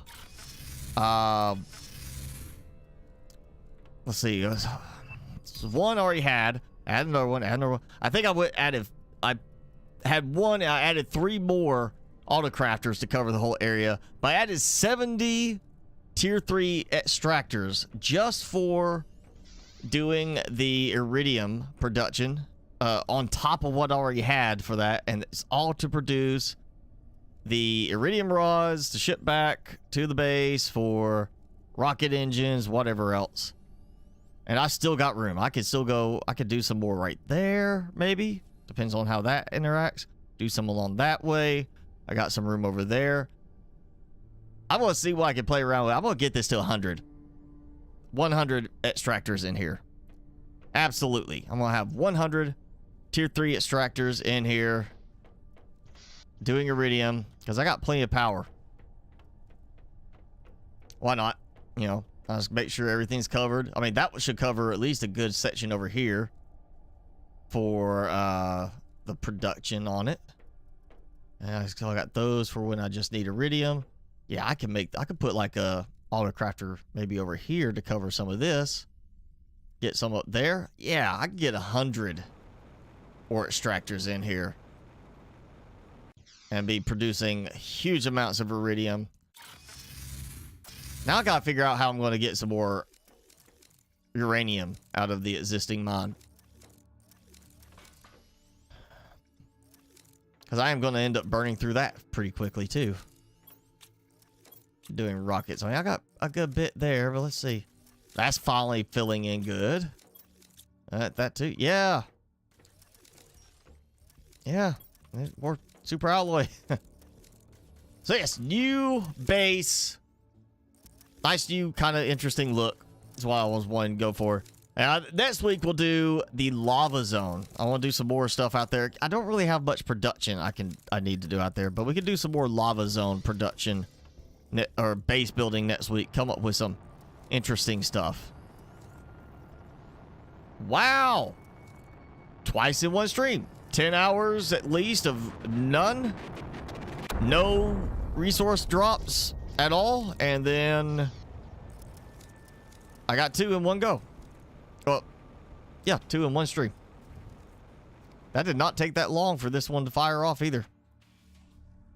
All right, I gotta find my, there. So we got 1. That was pretty pitiful. Also pitiful. Another blue chip. Which apparently I still don't have anything I think I need to use. Okay, let's look. That was 4. And usually I've been getting 5 lately. 5 crates. But I'm not seeing a 5th crate. It's just gonna make me mad if there's no 5th crate, because then it's like getting really cheap. That was a cheap supply drop.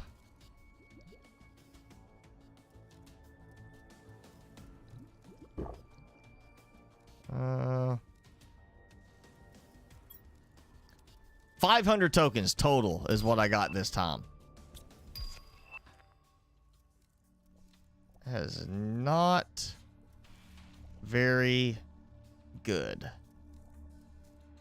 And it looks like that was it. Like 4 crates this time instead of 5.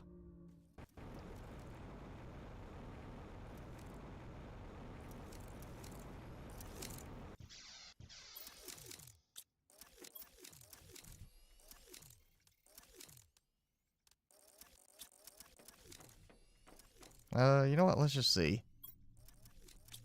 No more, yeah. Only that stupid tier 2 pinning chip, which makes no sense to even have in the game.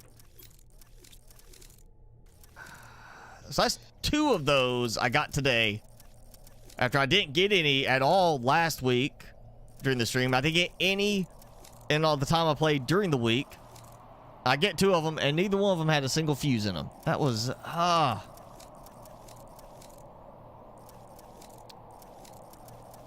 at least 3 to 5K? That's not the case. Then that can't be it, because, I mean, last week had the whole thing set up over there like I'm doing today. Did not get a single one of those, and I did thousands of tokens. And I did, during the time this week, I did several thousand tokens, didn't get a single drop. So that, if that's what it's supposed to be, it's not working. Because right now, I would say that is not what's happening, because I did not get that at least 10 hours of gameplay without a single drop since having this whole setup with, well, not even that setup. When I had the initial setup here for the cookies and I saw the bug, it was just constantly producing cookies. I was able to, you know, constantly launch rockets, and even launching multiple ones of the Pulsar Quartz, making tons of, or not tons, but making more tokens with that. There's no way it's every, you know, at least once every 3 to 5,000, because I've done like 15 to 20,000 tokens in a single session and didn't get a single launch.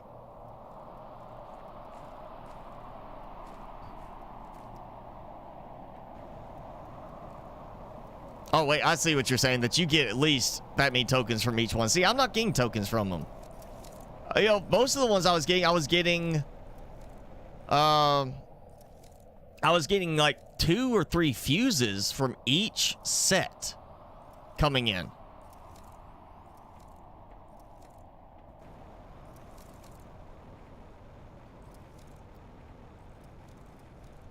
You know, I was getting,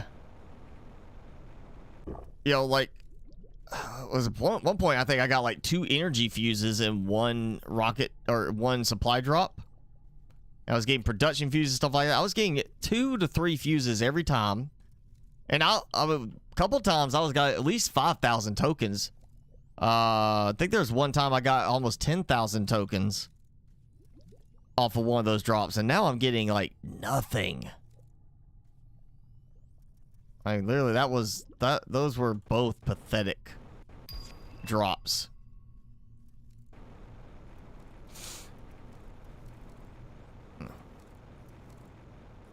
But, all right, we're gonna wrap it up now. I've got iridium coming in like crazy. I've got rockets being produced like crazy. Not going there. Going to the other spot. I may need to restock some rockets here after this fills up. Oh, I bet it's out of uranium again. I bet I've burned through all of that. That's just fine. So yeah, lots of iridium rods being produced. Plenty of them, since I need them all for doing rocket engines to launch rockets. And I am definitely going to be, again, I don't want to do too many, I don't want to go and have like a ton of heaters. I don't want to have a ton of drills. I don't want to have that stuff scattered all around the place. I just want to do a lot of rockets. You know, maximize a smaller number of constructions around the area by doing tons of rockets that I don't have to, once they're launched, it's just the effect. Unless, you know, you go and look at the animation thing there, then that's just gonna slow things down when you're doing that. So yeah, more rockets. Probably next time I'll have more stuff ready to go. We'll do like another 50 of each. 250 rockets next time, very end. But next time we'll work on a lava zone base because I kind of want to do a lava zone base. So, but yeah, we're gonna wrap it up for 3.5 hours. Timmy, how's that feel for you? He's like, I don't care, just let me sleep.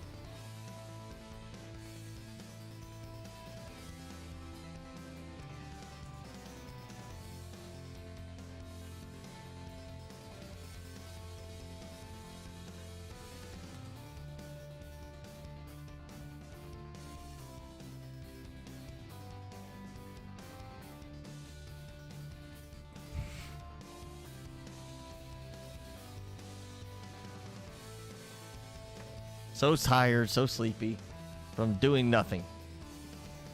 You've done nothing today. Played a little bit and he's just always tired out. Well, thank you, Xbox. I was glad it was a good stream. And you got to see Timmy, right? Yeah. You ready to go? You want to go outside? Oh, you look sad. You want to be on camera again? You want me to pick you up? No. All right, so yeah, we're going to call it today. Again, next week we'll do some more base building, come up with some ideas. We'll try to do something in the lava zone, just something a little decorative.